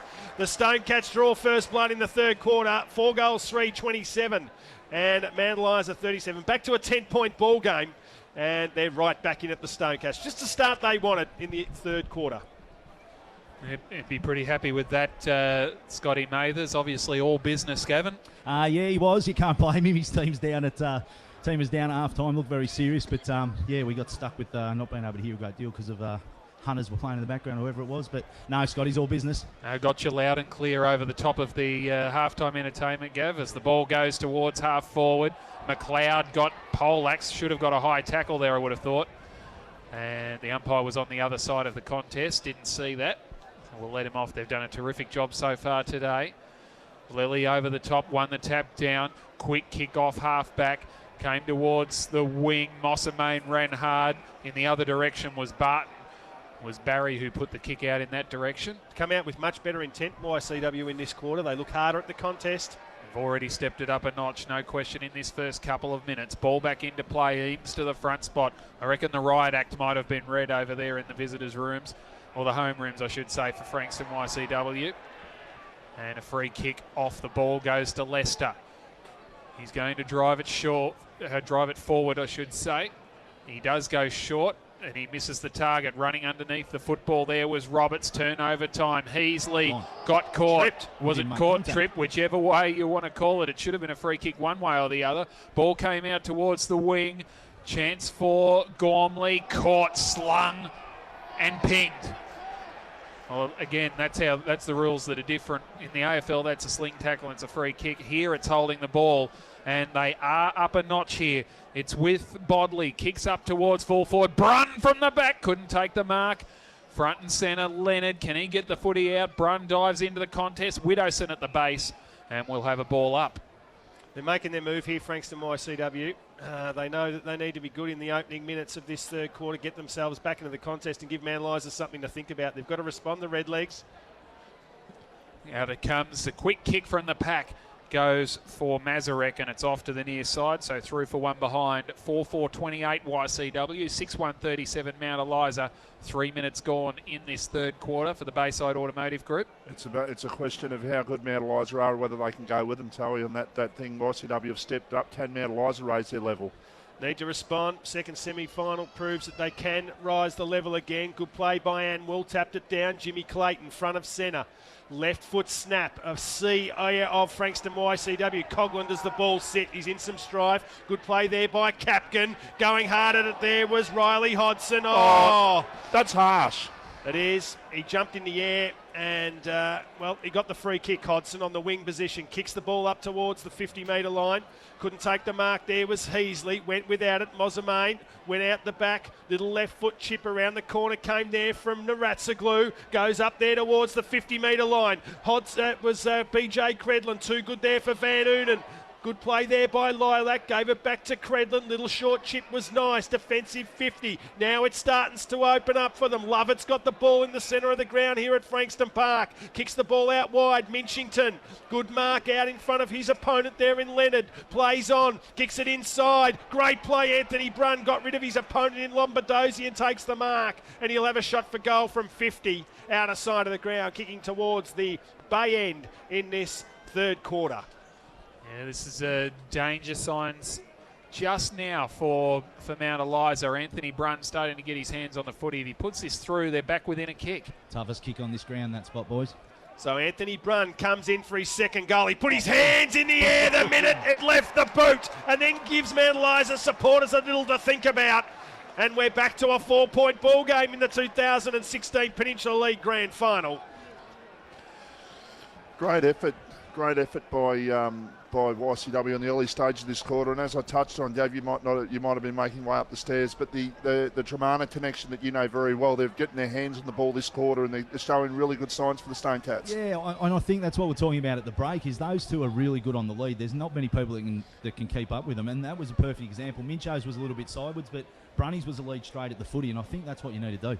So Lily wins the tap. Here's a bloke who's killing them now at the moment. Those two are, in fact. And that was McLeod and Lester as the ball goes to the outer side of the ground now. Will Mace, foot races on. Heasley's got Landry. He's got no support. Gives it to Gormley now. Left foot kick inside 50. Stanley's got to beat Lilac. Van Unen comes out. Well tackled there by Credlin. Attack there was Michael Debenham inside, attacking 50 for the Redlegs. And the umpire will come in and bounce as the sun starts shining through the clouds for the first time here at Frankston Park. They've been hidden away all day. Few showers during the thirds and reserves. Oh, solid hip and shoulder. Went to ground, did Landry. Working his way out. Hutchison couldn't do so. Still going hard, Hutchison. And in the end, I reckon Troy Shannon would love to get the boys in just for another 30 seconds right now, just to have another chat to them. Their intensity's dropped off a bit. The Stone Cats are up and about. some sports would have the timeout option. It's not here. And another ball up will result. 3 points the margin in favour of Mount Eliza. They've seen that 21-point lead evaporate in the space of about 9 minutes of football just before half-time. One down by Eames, trying to work his way through was Landry. Not sure you're allowed to wrap your hand around the back of an opponent's head and bring him to ground, as he did on that occasion. UFC you are. Yeah, exactly right. The ball comes again. Got to go Zalek White. He did. McLeod, some friendly fire, knocked himself down. Hutchison wanting to swing the elbows around, thought about it. A little bit rattled there, McLeod. Yep. He'll shrug that off pretty quick. He ran into his teammate's elbow. So third man up is Hammond. Wants to clear that footy. Needs to get the ball in the open spaces. That's what he wants, as Debenham and his opponent there in Brendan Lambert see the ball over the line and out of bounds, as the coach for Frankston YCW comes screaming out of the box and starts barking instructions at his charges. The ball comes back into play again. Eames. Good play there by McLeod. Hung on to. There he is, Hutchison. The contested ball. Bull kicks it inside 50. Got some work to do. Gill's got a couple to beat. He's got Barton. He's running out of room up against the boundary line. Oh, Gill just got his foot to it. Lombardozzi gets it. Hacks it forward. Looking for Lilly. Needed to go back. Lilac wanted it more and he took the mark on the wing position. And the Stone Cats ready to go into attack again. Kevin Lilac, right on the true centre wing position, drives it long and wide. It's too wide. It's out of bounds on the full. He'll go off for a spell and, well, have to eyeball the coach, Scotty Mathers. So free kick to the Redlegs on halfback. Short ball was straight into the man on the mark. Turnover time from Barton. Mazarek kicks inside forward 50. Here's another chance for Brunn. Was there a grab of the Guernsey? No, said the umpire. White was being held. Yes, he gets the free kick, White. He toe-poked it away from mid-air and it went straight to Brunn, so it was lucky the whistle blew. And a short pass from him finds Davis on the back flank. So Gill moves for him now, decides not to go to that option. He goes further down the ground. It was a good kick. Mace dived, couldn't take the footy with him. Landry went crashing through, dispossessed. Ball comes back from Gormley to White, goes back up towards the 50-metre line, spills over the back. Foot race on, Van Oonen. You like him in this situation. Sweeping handball, found Stanley. Pressure's enormous there. Free kick's got to go to Debenham. The umpire didn't see it, and he'll come in and bounce the ball now. 20 metres out from goal, directly in front. Van Oonen. A costly slip. Oh, it was a goal to be had, wasn't it? He just lost his footing at the crucial stage. Lilly tapped the ball down, held off without it. There was Lovett. Umpire called play on. Ball spills out. Amwell, right foot snap, made something out of nothing. And he kicks the goal for the Redlegs. Lambert. So great work there from Lambert. Kicks the goal for Mount Eliza, and they stretch their lead back to 9 points. First goal of the season for Brenton Lambert. Not a better time to kick one, I wouldn't have thought. And Mount Eliza, well, getting themselves a steadier just when the doctor ordered, Michael Voss. Yeah, they really needed that one. And YCW are going down the centre of the corridor early, and then all of a sudden they just one or two times just going down the line again. And it's just they had Mount Eliza on the run a little bit, but that's a good steadying goal for Mount Eliza. They needed it. What happened, Vossi, was Kevy Lilak's kick went up the line. He had Lou Roberts with no one between 35 metres out and the 50-metre arc, one-on-one. He's a big, strong bloke. They refused to go into the corridor. So maybe that's part of their game plan. Maybe they're worried about being turned over when the ball goes in that dangerous spot in the middle and out leg, so they're happy to attack up the line. But you watch Mount Eliza, opposite down here, the ball tumbles in, rolls, unlucky bounce for Eames, but get their hands on it, they create another scoring opportunity through pressure. So this corridor attack for Mount Eliza versus working their way around the boundary for YC, stark contrast. Be interesting to see who wins it. They want to scrap YC. You feel as the ball spills out again, there's a free kick. It's going to Mount Eliza again. So have they weathered the storm and just starting to build again as Matt Lilly's got the footy in the centre of the ground? Insane. So Lilly just holding things up. It's not his free kick, in fact. It's going down there to Zellick White. Leonard's on his own here too. So he's got the blinkers on. He goes up the line. Needed to be a good kick, and it was. It was a ripper to Turnbull, who just wheeled around straight away, kicked it up towards Van Oonen. Wasn't a great kick. Can he get rid of Credlin? He did. Handballs the ball out. Good play by Turnbull. Maintains possession. Left foot snap to the goal square. Ball bounces. It's rolling. It's bouncing. It's in the danger zone. But the YC Stonecats see the ball over the line. Through for a behind. They play on immediately. Kick the ball in. Wasn't a great kick. Ball spilled outside. Good tackle there by the Redlegs, and they hold the ball inside their 50, outer side of the ground. They lead 7-2-44, YC 5-4-34. 12 minutes gone, third quarter. Tap out came, got pulled off the footy. There was Mace. Good tackle down there, came from Gormley. They lock it in again, 30 metres out from goal. So, scoring opportunity for Mount Eliza. They can reset the halftime lead here. Over the top, Lilly. Gormley lays the tackle. We'll have a ball up again. Of the players who are tracking, boys, McLeod's had 14 for YCW, and Heasley's had 15 for Mount Eliza. 10 points the margin in favour of the Redlegs. Big thump doesn't really go that far from Eames. He's a good tackler inside 50, Dan Gormley. Heaps of pressure. That's what you get out of him. He'll run himself in the ground, but around the contest, he doesn't let anyone free. Knows where the football is as well, Dan Gormley. Top 5 finish in the shade medal. Eames thumps it out wide. Opportunity here for Gill. Hand pass back inboard. Now Heasley onto the left boot inside 50. But Eames is camped there and he takes the safe mark. 15 metres out from his defensive goal. Brings it out to broadcast side. Not a good kick. Wow. And Lambert will safely thump it away from Santon and over for a boundary throw in. Very rarely you see him kick the footy, Eames. Usually someone gets around the back and takes that ball and drives it. But see how slow it was, even upfield. No one's moving. All the YC guys are jogging to position as if to say, let's just kick it to a contest, and there wasn't even the opportunity to kick it to a contest. So Eames won it easy. Went out to Nankervis. Love it. Left foot. Kicks the ball across the face of goal. Foot race is on now. Shaw, and he's up against Matt LaFontaine. It was wonderful play by LaFontaine. Grabbed the ball on the outer wing. Kicks it inside 50. Wasn't a great kick. The ball bounces nicely, though, for the Stone Cats. And it was 2-on-1 against Bodley. but the boundary line beat them, so they'll restart play about 25 metres around from goal. Left forward pocket, outer side of the ground. Bay End here at Frankston Park, 10 points the difference, 14 minutes gone. Naratsaglu just smashed it forward. Probably should have done a little better with that, at least move it forward of the danger zone. So it's Naratsaglu versus Lou Roberts in the ruck down there. Bodley camped at the back and well camped on him. No third man up, so it's Naratsaglu got the ball over the back. Little give was nice. Ends up with Lombardozzi. Goes up towards the wing position. Eames came out for the ball, nice. That was Santon.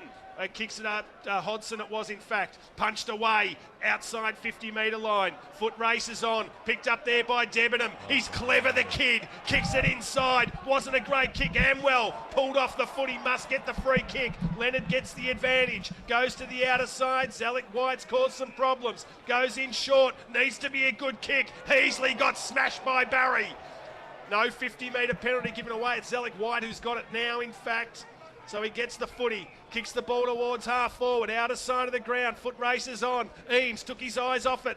Mace, he's got a couple to beat. Ball goes over the line, out of bounds. Half forward line for the Redlegs, kicking towards the Carr Street end in this third quarter. They lead by 10, 15 and a half gone.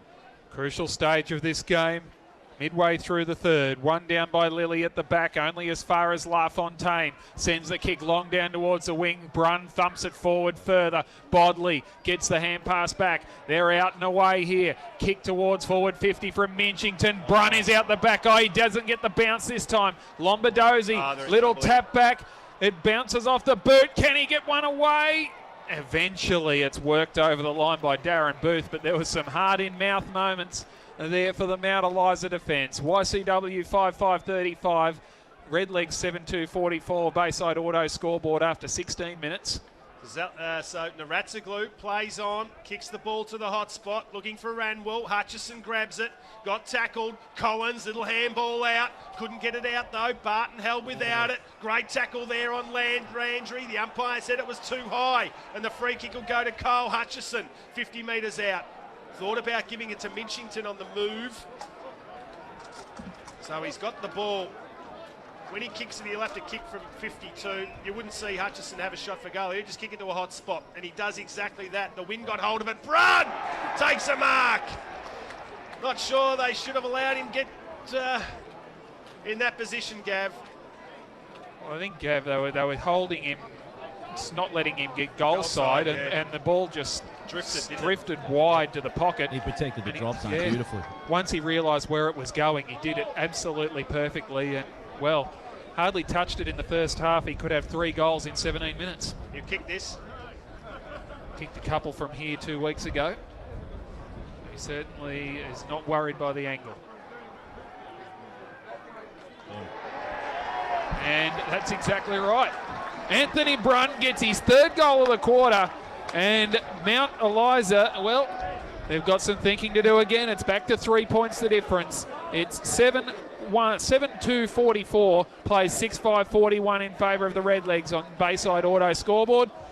For RPPFM, your voice of Peninsula footy. At Coastcom Security, we offer a complete package covering all your security needs, whether it be your beach or your country property, your city residence, your office, or your commercial premises. There isn't a property that Coastcom can't cover 24 hours, 365 days a year. Now, you can truly relax at work or play. Contact Coastcom Security today. 1300 844 844 and relax. We're there when you're not. A proud station sponsor. 3 goals to 1 in this third quarter in favour of the Stone Cats. The ball's in the centre of the ground again. Plenty of players around the footy. Landry could have copped one high. The umpire gave Debenham the benefit of the doubt, so he'll ball the ball up back in the centre of the ground. Great play there by McLeod. Hacked the ball out of the air. Almost made something out of nothing there was Widdowson. The ball's 50 metres out from the Stone Cats goal. And it's a game of inches at the moment. Frankston YCW had control for the first 5 minutes of the quarter. Mount Eliza then regained some of that control, and now the Stone Cats have regained it again as Luke Collins wins that hard contested footy. A ball hacked forward was terrible. It lands in the arms of Barry, who kicks it out there towards Santon. And Santon on the members' side of the ground, half forward, approaches 50, goes long, Brun again, takes the mark. This will be his 6th touch for the quarter, boys, and going for his 4th goal for the quarter. That's what he did he did it in the first quarter 2 weeks ago, that they were over the back and running into goal. These are leading up at the football and taking fantastic marks. He'll kick it again, I'm telling you. Boomerang, no, it's a left foot snap. There it is. What can't he do? Jim. He's kicked 4 1/4, Anthony Brun. They've kicked 4 for the quarter, the Stonecats, and they're in front here in the 2016 Peninsula Division Grand Final. And they regain control. They kicked the first goal of the game, the Stonecats. Well, no, they didn't. Mount Eliza kicked the first. OIC kicked the next 2. But they've trailed since that time. Now they lead 47-44, 20 minutes gone, 3rd quarter. Can Mount Eliza now challenge? They've kicked 4 goals to 1 in this quarter. Up they go in the centre. Mozame now, who couldn't win a tap out, all of a sudden is in the centre of the ground. With the big fella in Ash Eames just having a spell. The umpire comes in, will bounce again. Hutchison gives the footy back. Will reset. Scott McLeod's been enormous in this quarter. Mozame won the tap again. Heasley. He's got to become more dangerous. Kicks the ball towards half forward. Out comes there is White. What can he do? Gets around on the left. Needs to be good. Wasn't. Allows Coghlan just to be the man to come over the back and smash the ball forward. Then those easy forward entries now for the for the Redlegs are being made a lot harder. Yeah, he turned boundary and they're out on the other side. If he had to turn centre of the ground, he could have kicked a nice long ball inside to a bloke running free down the wing. Mozame versus Lilly again. Lilly at the back, tries to tap it. There's McLeod again. Gave it to his old mate Lester. Barton needed to go. Took the body pressure, was good. Good play there by the youngster. That is in Harper Leonard. Ball goes towards the boundary line. The umpire will throw it back in. Booth claiming a free kick. Minchington claiming one as well. As Eames comes back onto the ground, Bodley has a spell. The umpire throws the ball back into play. Oh, they're caught out here, Mount Eliza.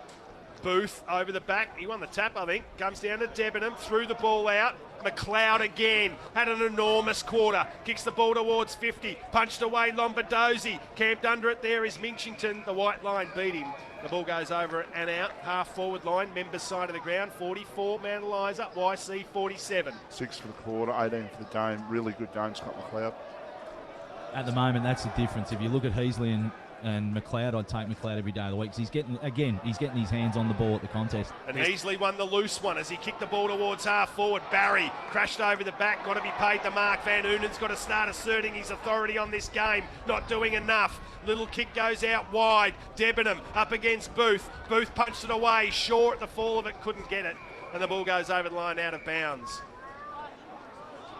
Wing position, outer side of the ground, right in front of the Mount Eliza change area. 47 plays 44, 22 gone. Lilly versus Eames. Eames won it. Landry gets his left foot to it. Coughlin's gone on to Mace, holds on to him. Could have been a free kick. Umpire said no. Mace has got to get it and go. Straightens now, has a shot for goal. Shocking. And the ball goes through for a point, but that late lunge Great pressure that came there from Lovett was able to stop the ball from going through to a goal as Credlin kicks it in. Wasn't a great kick. Barry had to go and he did. Heasley pulled down without the footy. Crashing through there was Gill, wrapped up by the Stonecat defence. And the umpire will come in and bounce half forward line for the Redlegs. They trail by 2 points. Umpire puts it up. One down, well, probably off the leg of Eames. Quick kick away towards half forward. Bouncing football for Widowson. He doesn't get it to favour him. Roberts worked out of the contest. Now it's with Booth. He has to get rid of it. Does so to Shaw. He's gone out of the game. Kicks towards half forward. Was Mace held. Umpire said play on. It came out the back now to Lovett. It goes towards half forward. Oh, they're out again here. LaFontaine runs to 60. Chips inside. And the mark has been taken for the Stonecats, and that is Lewis Roberts, who can line up from 35 metres out, 45-degree angle, to give them an 8-point lead. It's been a great premiership quarter from the champs. Good composure from the kid. He could have blazed away then and just gone for home, lowered his eyes and made sure he hit the forward target on his own. Lewis Roberts, and has his second behind for the day. Coughlin's been sensational this quarter, Gav. Yeah, Cross he half has. back. He has. There's been a fair bit of pressure on him too. Yep. But no, he's stood up. And I think that's the thing now. They're starting to rebound with a bit of purpose off half back rather than this just stagnant play of chip, chip, chip or long kicks up the line. So definitely working for him. So the ball's brought back in again by Harper. Kicks to Harper Leonard, that is. Zenzi Mozamane did the roving. Kicks the ball to the hot spot again inside 50. Lou Roberts tried to crash his way through. Then gave a handball out to Luke Collins. Left foot snap. Just misses. They move to 7-7-49 YC. Manlyza 7-3-45. 24 minutes gone. Third quarter. 2016 Peninsula League Grand Final as Leonard plays onto himself. Comes to the member side of the ground. Should have been a free kick against Manlyza then. Stanley, it wasn't. Yes, it is. He gave a little handball out. Couldn't get it. Good play there by Gill. Jimmy Clayton, in fact, it was. Laid the tackle there on Nankervis. Now they need to move it quickly. Clayton does. Kicks it up towards Turnbull. He was always going to go the big fist from behind there, Barry. That's holding the ball, Mazarak. Umpire gave him the benefit of the doubt, centre of the ground. Nankervis double here. Yeah, might have given him a bit of concussion or knocked the wind out of him for sure, flattening his back. Clayton slammed his head into the ground twice after pinging him holding the ball. Lilly again won the tap out. She probably gave away a free kick. Went after it again, Lilly.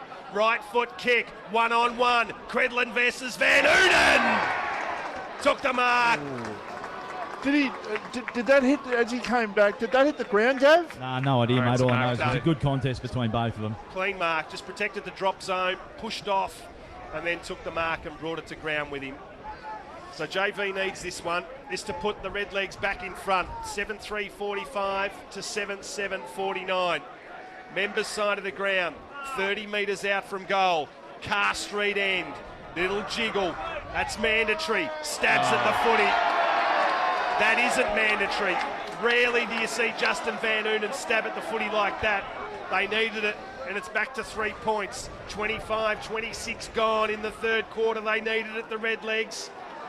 They've worked so hard. He's out of the square. As the ball, there it is. They've been pinged. You spotted it, Gav. And the ball will come back, and there'll be a ball up right at the end of the square. How often do you see it happen and the umpires miss it, though? They've been right on the ball today. They have. They've been incredibly sharp. You like Ash Eames in these situations. Lilly tries to keep it in. Eames goes towards the line. They're all grabbing at it. Left Mace, left foot snap. Trying to crash his way through there is Barry, and he's won himself a free kick. He just put his head down and charged, and he wanted to take the hit. He got it, and he got the free kick. And he plays on now to Lilac. Members side of the ground, defensive 50. Minchington gives him something, and he gives it to him. Defensive 50. Harper Leonard on the mark. Mitcho happy to go up the line again. Anwell gets back. Third man up. Who is it? Bodley was happy to see the ball over the line out of bounds. A little bit sore, Bodley. I think he's been sore for weeks. Yeah, he's been carrying a little bit today into this game. Second game in a long time, isn't it? It is. Ball back in. Eames at the back. Both of them missed it. That's happened a bit today. Santon. Kick goes up and under. We don't want any rain back. It's towards the line and it's out of bounds on the full. So a free kick to be taken by Lombardozzi, who has done a pretty fair job on Bodley, who kicked 2 goals in the first half. However, Lombardozzi kicks inside forward 50. Eames back with the flight of the ball. Won the footy, didn't take the mark, but a dangerous handball. There's a hold against Mace. Free kick to Barry, advantage quickly taken by Lovett. And that is why Frankston YCW are the champs. 21 points down late in the second quarter. They will turn for home with a 3-point lead, and we're set for another cracking finish in the Peninsula Grand Final for 2016.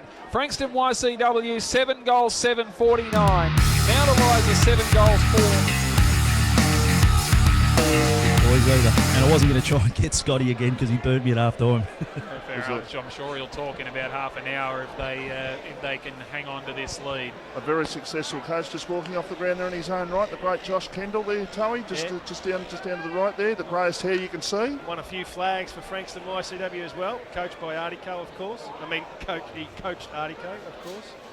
Great coach he was. There is 1 quarter left in season 2016, the grand final, and this match is in the balance for the Peninsula League. Frankston YCW 7-7-49, Mount Eliza 7-4-46. We are no closer to knowing who the champions of season 2016 are. We will find out within the next half an hour. Here is Andrew Toepunt Kelly. So it's set for a crack up. We expected it at the start of the day, and things haven't changed. As Eames wins the tap, Lilly grabbed it, pulled off the footy. Ball still locked in the centre of the ground. There's 10, 15 players around the hot spot, and the umpire will come in and restart play in the centre of the ground. Just a little bit of a stalemate there early. There was, as Hutchison, he was pulled down, didn't have the footy. Eames, he got a handball out. Heasley, little kick off the ground, got to go there. Byron Barry outstanding.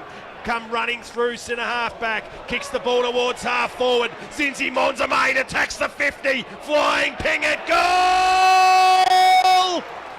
Bang! Kicks the first goal of the final quarter, and it's out to 9 points. Frankston YCW.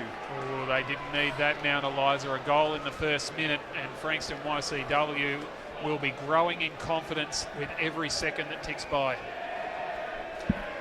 Just the start they wanted. They had to kick the first goal of the last quarter, YC, and they've got it as the Stonecat chant starts. And it started through Byron Barry, just coming, charging out from defensive 50, and he started that. Lilly in the centre of the again. They've got to start winning some contested footy. They did early. Leicester, no, it's not. It's McLeod again. Handballed it out. There's Collins, another contested freak.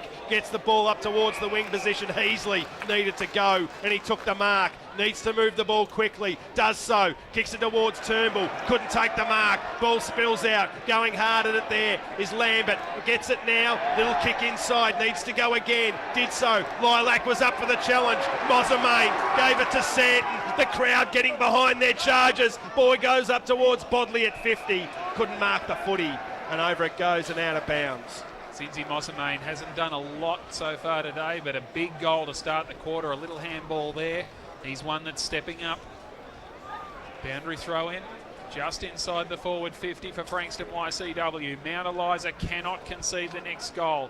One down by Gill, trying to work through the contest and dragged down. Could have been pinged, was Heasley. Kick was smothered off the boot of Mazarek and trickles over the line for a throw in, 10 metres around from the behind post. The crowd, well, as we said, it's healthy, but it's nowhere near full by any stretch of the imagination. Ball back into play. Scoring opportunity again for the Stonecats. Mosamain over the back. Mazarek gets a hand pass off. Widowson tries to step through. Got brought down by Hammond and pinged.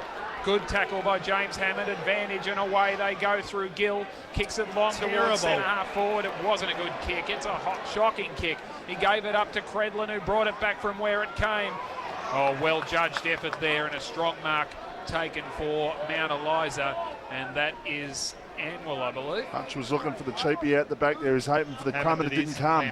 Lambert, sorry. As the ball goes towards our forward line again, there's Eames, gets across, takes a contested mark. So they're playing into their hands at the moment, the Red Legs. They're just chipping the footy. Ball goes up towards Minchington, cops one in the ribs there from Barton. Oh, and Hutchison gives him one.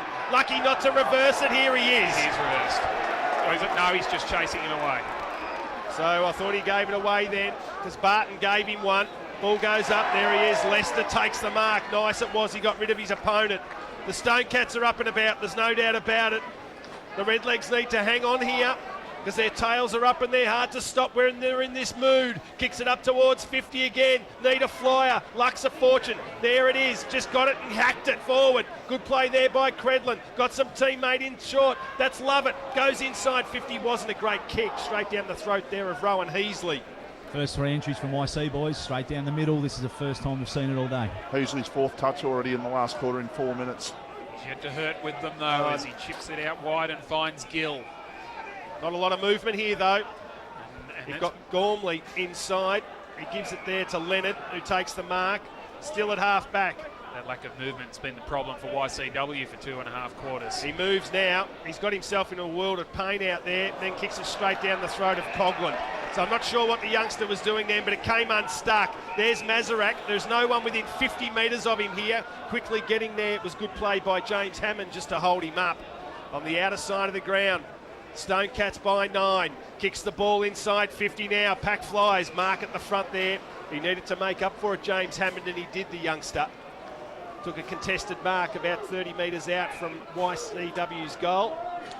Wants to go up the line again, does so. A real lack of movement now coming from the Redlegs. Ball spills down to the front, little give, nice there. Laster's got it, he's going to get tackled, dispossessed. Now they're out, comes from Gormley. Sweeping handball's got Barton, puts his teammate there in Capkin under pressure. Lucky enough to get his kick, goes forward. They need to attack the footy. The only one there that did was Lovett. Lovely kick went out wide to McLeod, who's got the ball about 60 metres out. He's got Minchington, who's floating forward, takes the mark at 50. Directly in front, too far out to score. Where's Brun?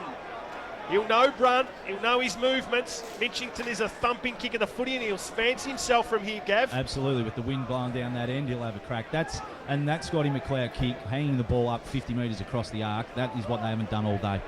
Minchington to set sail from 53, brings the ball back, spills over the back, just touched on the line.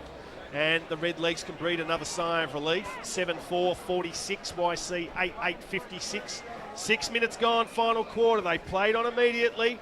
Comes out to Heasley again, kicks the ball to the wing position. Lily's got to go, there he is. Ash Eames, the big men don't get any smaller. Kicks the ball short, nice mark there it was there from Luke Collins. Members side of the ground, half forward line, wants some movement. Bodley goes for him now, sits it on his head, almost took the mark. Brun at the full, Lester attacks it, happy to take it over the line and out of bounds and reset play 30 metres around from goal. 7 inside 50s to 1 in this quarter. They're hanging on, Gav. That swarming pressure seems to be slowly dwindling away from Mount Eliza. They're not getting the 3s and 4s that they were at the contest early in the game.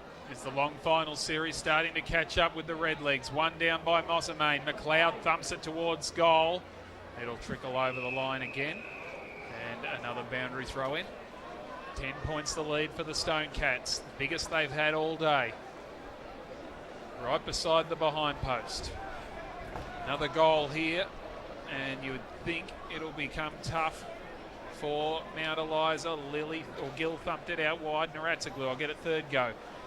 Ball towards the line and over. They gained about 40 metres there, the Mount Eliza team. 8-8, 56, plays 7-4, 46. 7 minutes gone in this final quarter. Ruckman Camp, Mossamain. He'll get to the front spot. Bodley, third man up, tapped it to ground. Trying to work through was Gill. He got it out to Barton, to Heasley. Throws it on the boot, just kicks for open space. Puts Hammond under all sorts of trouble. Brun arrives. Can he get a kick away? He can't. Picked up now by the Stone Cats. Out the back, Hammond under pressure. Work back towards Minchington. Throws it on the outside of the boot. It goes a shocking bounce for Anwell. Now to Lester, knocked away from him. Working back onto the football. There it's Nankervis who's back on. Good to see his own. Massive fly, Capkin! Reached for the clouds and dragged down the screamer. Brought the kick quickly out towards the wing. Nankervis couldn't take the mark. Jumping over him was Gormley. Lilac's in there as well. The umpire will call for a ball up. Jordan Capkin. Spring heels right there. That's one way for Colo to make the highlights real. You definitely do it. The camera's on the other side of the ground, unfortunately. Gormley, quick kick out of the pack towards half forward. Davis ran underneath the football. Hammond misses the target by hand. It came out to Lovett, got it to Barry. They can break on the run. Across half forward. LaFontaine kicks it long towards centre half forward. Widowson run hard and took the mark. Oh, he's just lashed out with the boot. Reversed it. And did he get reversed? I think he might. It has been reversed. Yeah, he punched him. He kicked him in the stomach. So well, if he's kicked him, isn't it more than just a reverse free kick for kicking? Unless he's just decided that it's that probably involuntary. Probably had something to do with Jay Naratzaglu driving 2 knees into his back as he took the mark. I don't think he appreciated it too much. You wouldn't, would you? Naratzaglu gave it off to Landry, kick to the wing. Solid clash of bodies, as you heard in the commentary box. Barry dragged out of the contest. Barton around the corner with an up and under. They've got to sort this out across half forward. There is nothing happening. He's making his presence felt, the youngster. Debenham gets it back. Little kick around the corner. And that was just clever play, boys. He just made sure he trapped it, got it over the boundary line, gives him a chance to reset. But you're right, Towie, they seem to be falling down. What was working for them early is they're just not getting to the drop of the ball anymore. It was Collins with that clever play, getting it out of bounds. Right on centre wing in front of broadcast, one down by Eames. Leicester made sure the high tackle was seen. Killing them, Leicester. He's having a blinder. Their midfielders, McLeod, Leicester. Mornington Peninsula Brewery. Mornington Peninsula Brewery contenders, VCFL medal contenders. Goes short, finds his teammate in Riley Hodson. They'll be happy just to take some time off the clock right now. They're controlling the footy. They lead by 10 points. 10 minutes gone, final quarter. Kicks the ball up the line. Bodley almost took a mark way too easy. Landry, ball spilled out. Minchington, right foot, snap towards the goal. It's bouncing. Oh! Graham Gooch, eat your heart out, because Paul Minchington's just kicked to Shane Warne-Leggy, and it's bounced through for a goal. It's 16 points, and I'm not sure the Redlegs can get back from this. I don't think they can. I was just sort of working it out before. I think it's 1 goal in 40 minutes they've kicked, Gavin. They've got to kick 3 without YCW scoring in 15 minutes of football. It is a real hard ask to medalising now. Yeah, absolutely. And it's a different story too, as Towie mentioned. You know, first they've actually, what's happening here? They've set too many in the middle. Yeah, I think it wasn't the water girl, because that's a YCW water girl, but it's a centre square infringement, and Eames went to half forward. Naratsaglu, Shaw dispossessed. Mazarek can't break clear. Umpire will call for it. It's breaking down for Mount Eliza. They had a great first half, but they haven't been able to keep it going when the champs found their extra gear. Brun slapped it out wide, kick smothered. McLeod tracks it, can't keep it in. It's over for a throw in. Right in front of the dry area on the hill. So the margin is 16 points in favour of YCW. We've seen Minchington kick a ripping goal, and an opportunity for Hutchison, who left the football behind. Collins got it up to Hutchison, caught by Gill, just got his hands free to get a handball out. Caught was Gormley, and he gave the footy up. Minchington on the left, lovely kick. Oh, good fist in there by Anwell, knocked it away from Bodley, and Bodley got absolutely poleaxed. The Ratsaglu's and reversed again. It's been reversed again. Jimmy Anwell will get the free kick, because Roberts came in and remonstrated, and the umpire just said, "No, you can't do it." Shane Naratsaglu's just got to cool his jets. He's giving away too much at the minute. Oh, Turnbull's dropped another one. He's having a shocker. As the ball goes there towards Barton through the centre. This is a little bit better by Manlyza. They need to move the ball quickly. Good play there by Gill. Kicks it inside 50. Van Oonen hasn't seen much of it. It's got it now. Needs to turn around. He's got nothing there. Have a shot. That's what you've lost from the first half, Towie. Exactly. None of those small forwards are running long. Exactly right. Kicks the ball long now. Wasn't a great kick. There's Ash Eames just standing over the back, doing it easy. Gets a handball out. It's got the support. Credlin. Another handball out to Byron Barry. Goes up to the wing position. Lewis Roberts got plenty of time, as much as he likes, just to kick it up to the wing. Wasn't a great kick. Found Turnbull, who finally took a mark, kicks it across the face. Needed to be good, it was, but here it is again. No movement. Matt Lilly in the centre of the ground. He's trying to create something. The youngster goes up towards half forward. Gormley's got to go. Does so now. He'll want the left. Gets around. Now he's on the right and he's in trouble. Little handball inside. Picked up nicely there. After it's Zalk Wallet, but they've just got too much support in defence, and Coughlin gave it off there towards Debenham, who takes the mark at half back. This is a totally different Stonecats team that we saw in the first half. A little bit of gamesmanship there from Collins, squirting water at Gormley on the boundary line. 24 from McLeod, boys. And it's about to be 25, Vossi. That's your medal winner. Yeah, couldn't agree more. He's turned this one over. It was well read by Booth. Kicked back inboard. He was unloaded as he kicked it. Nankervis caught as soon as he grabbed the football. No prior opportunity. Ball up right in front of the Stonecats interchange bench. 9:8:62, plays 7:4:46 on the Bayside Automotive Group scoreboard. 14 minutes gone, final quarter. They need a spark, Mandeliser. They need to kick a goal in the next couple of minutes. McLeod dispossessed by Turnbull. Haven't seen any of him today. Towards half forward goes Lambert, bounced off, runs to 52. Centering ball looking for Van Noonen. It was a poor kick. He's got to give more, Van Noonen. That's just lazy stuff. It was. The kick wasn't good, but the effort wasn't there either. Credlin. Mitchington. Oh, he jumped before acceptances, and he just didn't get up there. It's unrealistic because he's 4 foot. And he's trying to get over Lilly. Lilly kicks towards centre half forward with the free kick. Davis arrives, flips the hand pass up only as far as Debenham. He goes out wide at the back. Oh, LaFontaine's played some sort of second half. They all have. Couldn't find a good player for YCW in the first half, and you can't find a bad player in the second half as the ball goes towards half forward. Lombardozzi tried to claim the one-handed mark. Umpire said no. Landry's been unsighted in this second half. Couldn't get his kick to it. Bodley laid the tackle. They wrap him up now, and the umpire will come in and bounce half forward line for the Stone Cats. 7.5 minutes to go, boys. 16 points they lead by. They're doing it nicely at the moment, doing everything right.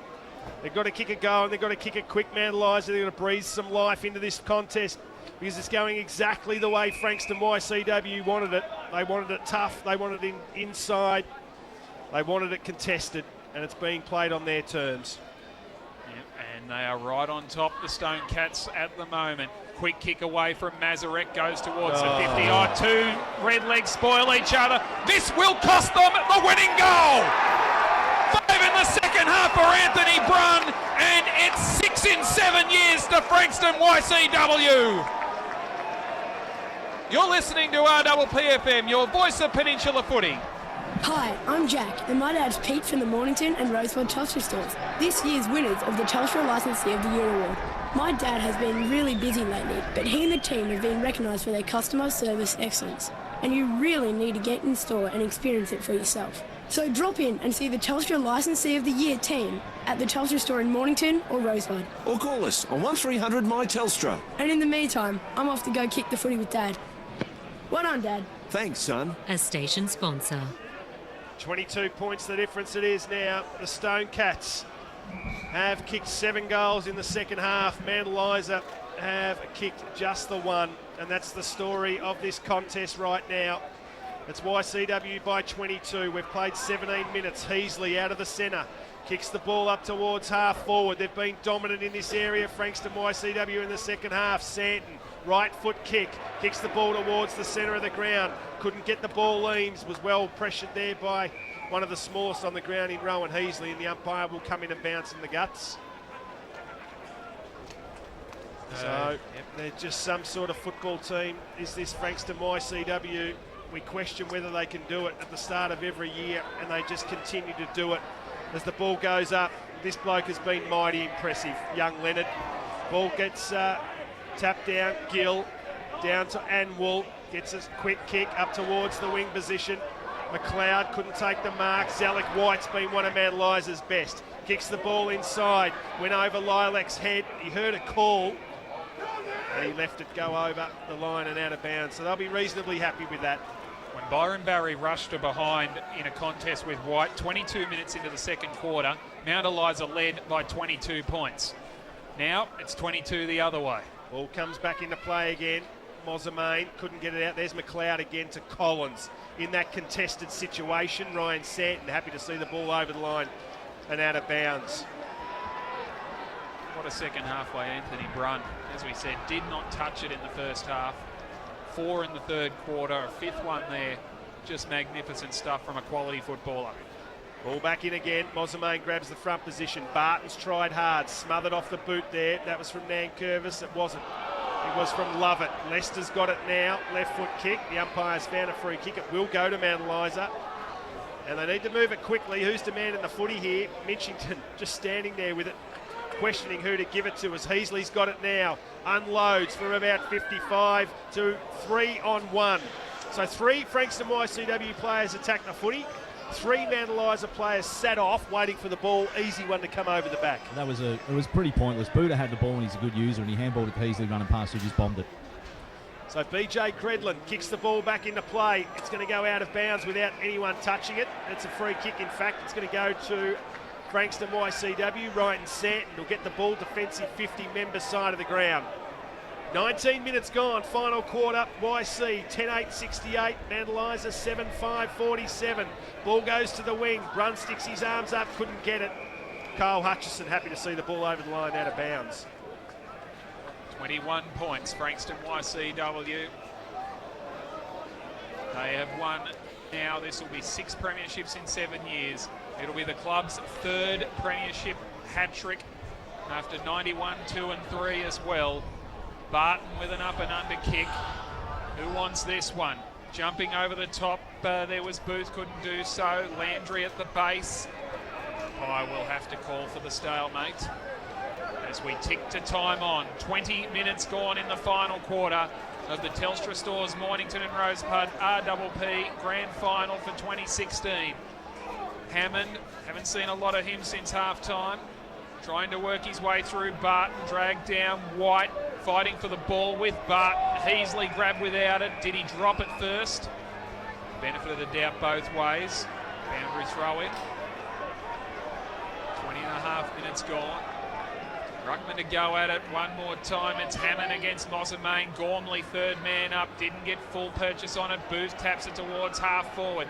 Left behind by Mace. White got poleaxed in the tackle by Lilac. Lovett is caught once, then twice. Got a kick away just in time. And it trickles over for a throw in. 4 minutes to go. 4 goals in 4 minutes is the task for Mount Eliza when they've kicked 1 since midway through the second term. 1 down by Gormley, but it only goes towards halfback. Gormley has to track it back. LaFontaine pushed away from the football, working hard. Landry will get caught. His kick was beautifully smothered by Minchington. Runs through, kicks beautifully. Bodley caught off. He's on one leg. Caught off guard. He's not well. He's still working hard. Brunner Rise provides the tackle. The kick was just a metre the wrong side of him, and he couldn't change direction on that injured leg, Bodley. I bet she's still able to apply a few dance moves tonight, though. Oh, I tell you what, once you get about 10 beers in here, you can do anything. But kick up and down. Towards half-back it goes. Coughlin tries to run through. Minchington could have got a free kick in the back. Over the back here is Mace. Gets around 1. Kicks it up and under towards half-forward. Back with the flight, Van Oon, and Credlin judged it best. He conceded 7 goals 2 weeks ago, Brenton Credlin. Today he's proved exactly why he's the Team of the Year centre half-back. Kicks the ball towards half forward at the back. Minchington. Everyone flew. Mitcho just read the footy. Kicks it now inside. Oh, Hutchison just dropped the arms in absolute confidence and said, I'm just going to take this mark without anyone coming near me. I'm untouchable, in fact. Have a look at me. Geez, Mincho's had a big last quarter. Oh, they all have, Vossi. It's been a bandwagon, and every Frankston YCW player is well and truly on it. And not sure what Hutchie was doing there. He's pretending he's pulling up his socks, but they didn't move. He wouldn't do it because he'd hide the tattoos. He wouldn't be keen on doing that, I wouldn't have thought. The photos will be out now. He'll be has a shot for goal. He would have loved just a little bit of celebration with a couple of minutes to go. The ball missed to the near side, through for a behind. And he wasted our time for that. He did. So it'll be Nat Ratzaglu to bring the ball back into play for Mandeliza. Goes to the outer side of the ground, looking for a fly. They did. Nice mark there, came from James Hammond. Wants to move it quickly, does so now. Kicked it straight down the throat of Eames, who almost got KO'd. If he wasn't about 198 centimetres and that same number in kilograms, he would have been KO'd, but he just bounced off the ground, looked around, shook the head. What happened? Van Oonen ran away and he had no one to give it to and ended up getting caught in 2 minds and caught with the football. Hammond towards half forward. Landry gets a quick kick away, down towards the wing, thumped to ground by Barry, picked up here, Landry caught, got a hand pass just in time to Heasley. Heasley's kick has been turned over, and the mark is taken for Frankston YCW at the half-back line. It was Hodson who took the mark, went out to the wing position, ball goes over the line and out of bounds. So we've played almost 24 minutes in this final quarter, and it's the Stone Cats 10-9-69, leading the Red Legs 7-5-47. Ash Eames in the ruck again. He's been superb. As the ball goes towards the boundary line, they'll just be happy to see the ball. There's a free kick. It's going down there towards Ryan Sant. He'll take the free kick. He knows there's not much time left in the 2016 Peninsula League Grand Final. Just got helped into the box there by Brenton Lambert. Oh, Sant with the left foot goes up the line. Touched over the line there it was from Anthony Brunn. And Brunn sees the ball over the line and out of bounds. 2 minutes to go. 2 minutes to go. 2 minutes left in the game. 2 minutes left in the season for Frankston YCW to start the celebrations. Eames to taken away by Gormley, however, for Mount Eliza. He's tried hard all day. Kick inside the centre circle. Sat nicely for Lovett. Got it to Barry. Quick ball along. Collins towards half forward. Naratzaglu dispossessed. Fell to Gormley. Got the hand pass off. Running hard for him. Van Unen's a long way up the ground. Kicks down towards forward 50. That'll do! Well, it was a lot less than 2 minutes, but Frankston YCW 10, 11, 12, 14, 15, 16. What a legendary football team, Toe Punt Kelly. It was pretty special, wasn't it? They looked gone at half time. They needed to do something special. And, geez, the premiership T-shirts are out, boys. How's that? Jeez, that didn't take long. Someone must have a portable printer in the crowd. Well, that's premature celebration right there, but it's come off for them because they've got the premiership T-shirts. It's absolute despair down there for Mount Eliza. They fancied their chances coming into this grand final. One game in 29 days, the Frankston Stone Cats, and they've been able to do it. They were gone, as I said at half-time, 3-3-21 to 6-1-37. The Redlegs were in control. They looked too fast on the outside, and they looked like, as the game went longer, they were going to get quicker. The Stone Cats turned the game on their terms in the third quarter, started to win the contested footy, started to take some chances. Their good players started to win footy. Anthony Brunn kicked 4 goals in the third quarter, finishes with 5. And they've done it again, 6 in 7 years. Yeah, sensational Craig stuff. Nankervis goes into the record books as the only player in NPNFL history to win 7 premierships. 7 premierships. Well, Ash Eames and a few others will be on 6 today. So it'll be quite, I think there were 6 or 7 of them that were playing for 6 premierships today. And that's some sort of win there to Frankston YCW Football Club. Gavin Artico, the 2-time premiership coach, he's going to try and get down there and pull as many players as he can out of that Frankston YCW huddle. It's going to take a while. But the Stone Cats have done it again, 3 in a row to Scott Mathens in his final game as the Frankston YCW coach. His side has won the 2016 Peninsula League Premiership.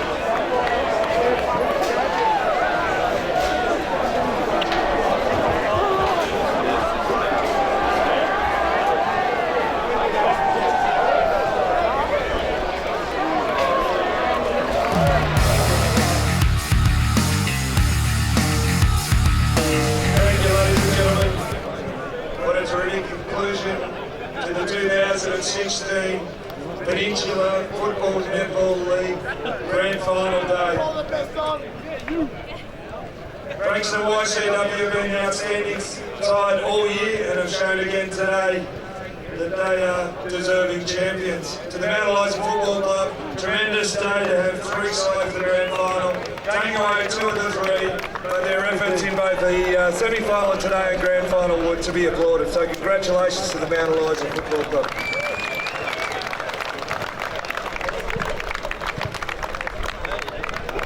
I'd now like to call on Peter Christopherson from one of our major partners, Bayside Automotive, to present the best on ground, the AFL Victoria Country Medal for the best on ground, and also we have another Best on Ground is awarded by our radio partner RPP. They're the two separate players. First I'll call up Peter to present the AFL Big Country medal.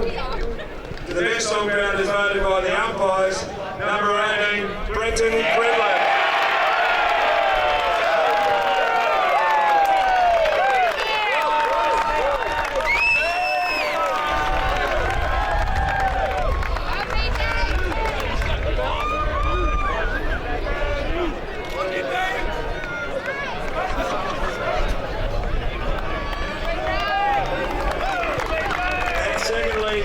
Our best on ground is voted by our radio partner 3PP, YCW number 3, Scott McLeod.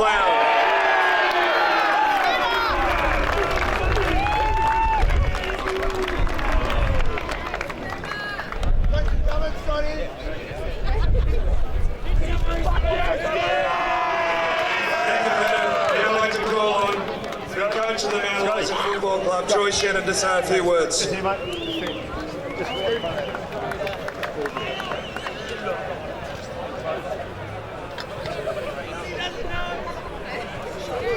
Thanks, Jeremy. Just quickly to the Mount Isa Footy Club, pretty special effort to get the three teams in. To Brad City Kennedy getting the boys over the line, well done. To the footy club, to the supporters, to our boys. I think we've had a pretty good finals campaign.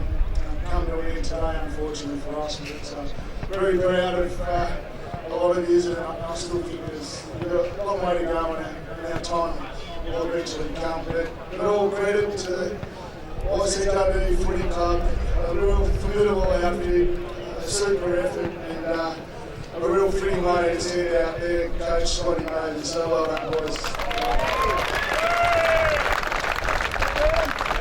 Thank you, Troy, and congratulations once again on a terrific season from the Mount Isa Football Club. Now to present the Premiership medallions, I'd like to call on the President of the YCW Football Club, Jared Wintle.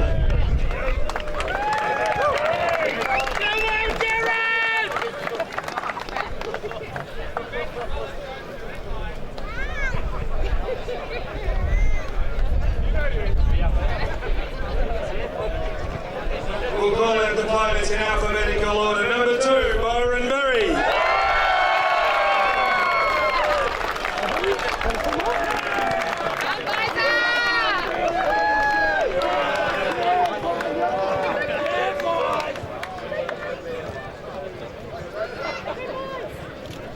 Number 23, David Budley.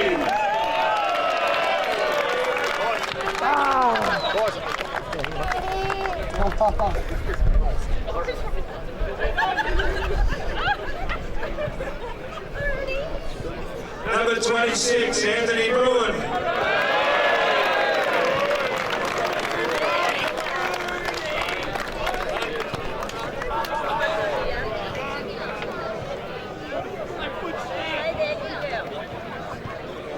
Number 34, Luke Collins.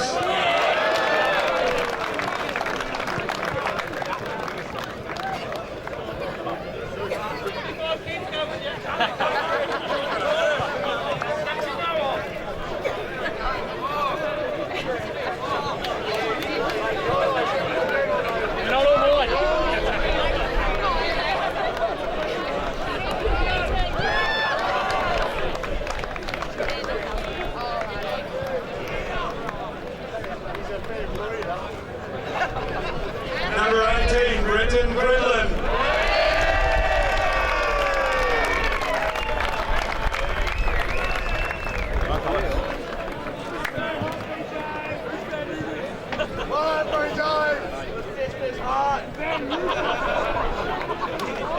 Number 63, Michael Debenham.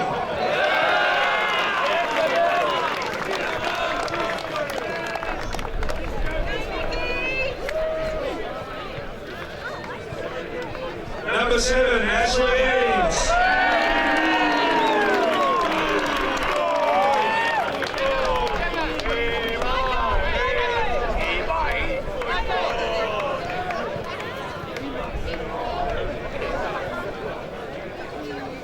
Number 19, Riley Hodson.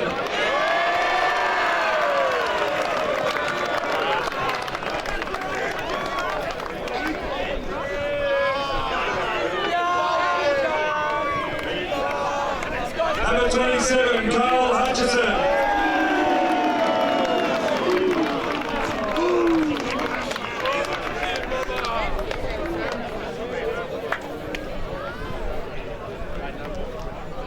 Number 4, Tony Dexter.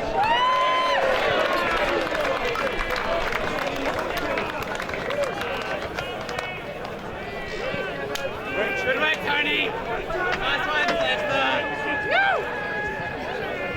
57, Jake Lovett.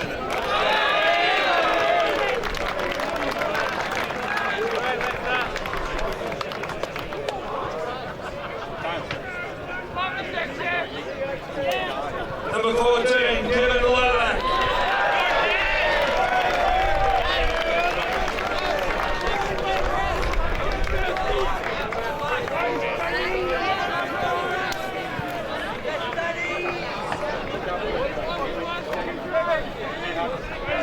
Number 3, Scott McLeod.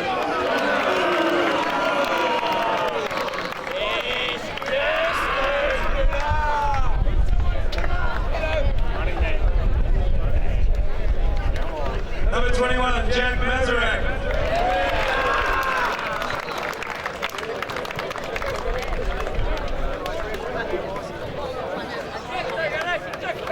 Number 8, Paul Mitchington.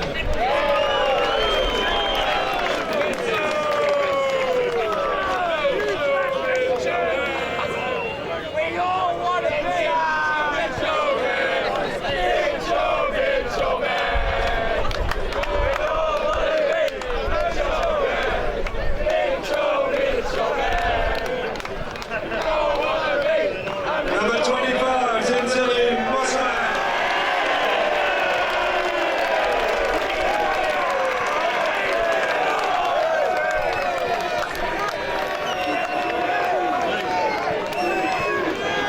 Number 37, Brandon Curtis.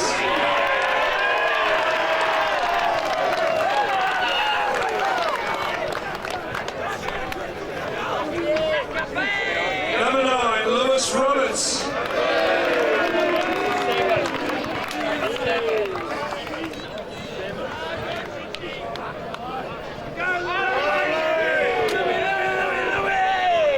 Number 22, Ryan Santon.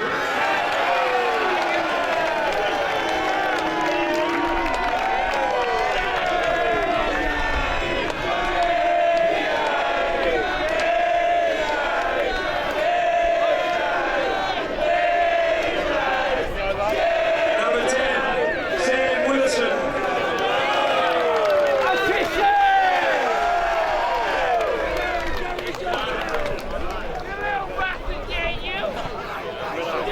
Number 24, Matt LaFontaine.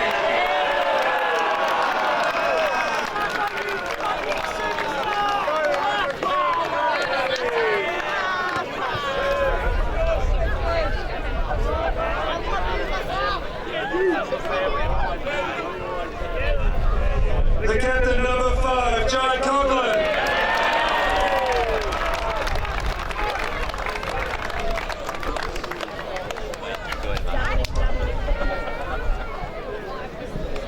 And your premiership coach, Scott Feathers.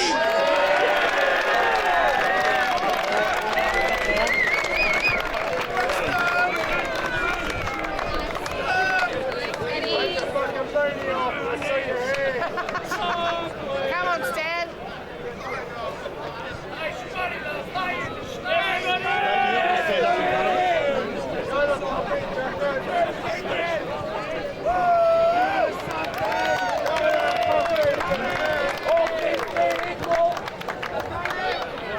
Firstly, to Troy Footy Club, commiserations.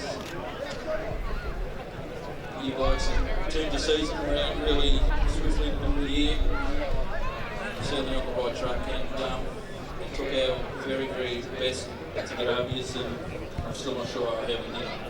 To all the people at our footy club who help get this team on the track every week, big thank you. Our training staff, our conditioning staff, there's a shitload of people. I thank you from the bottom of my heart.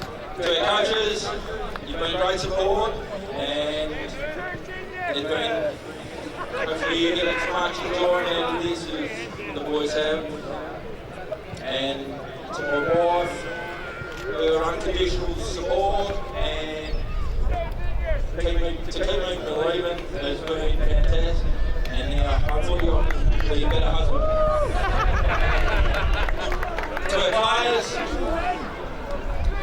you're a special group of blokes, and I hope you blokes miss me as long as I should.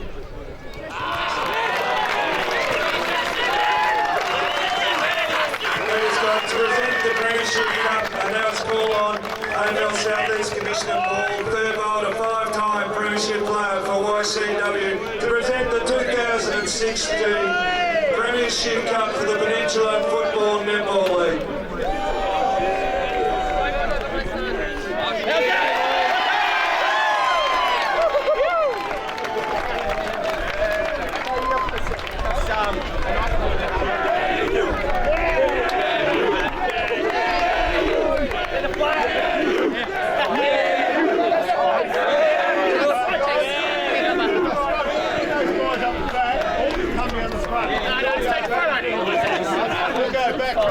Everyone go back. It's good.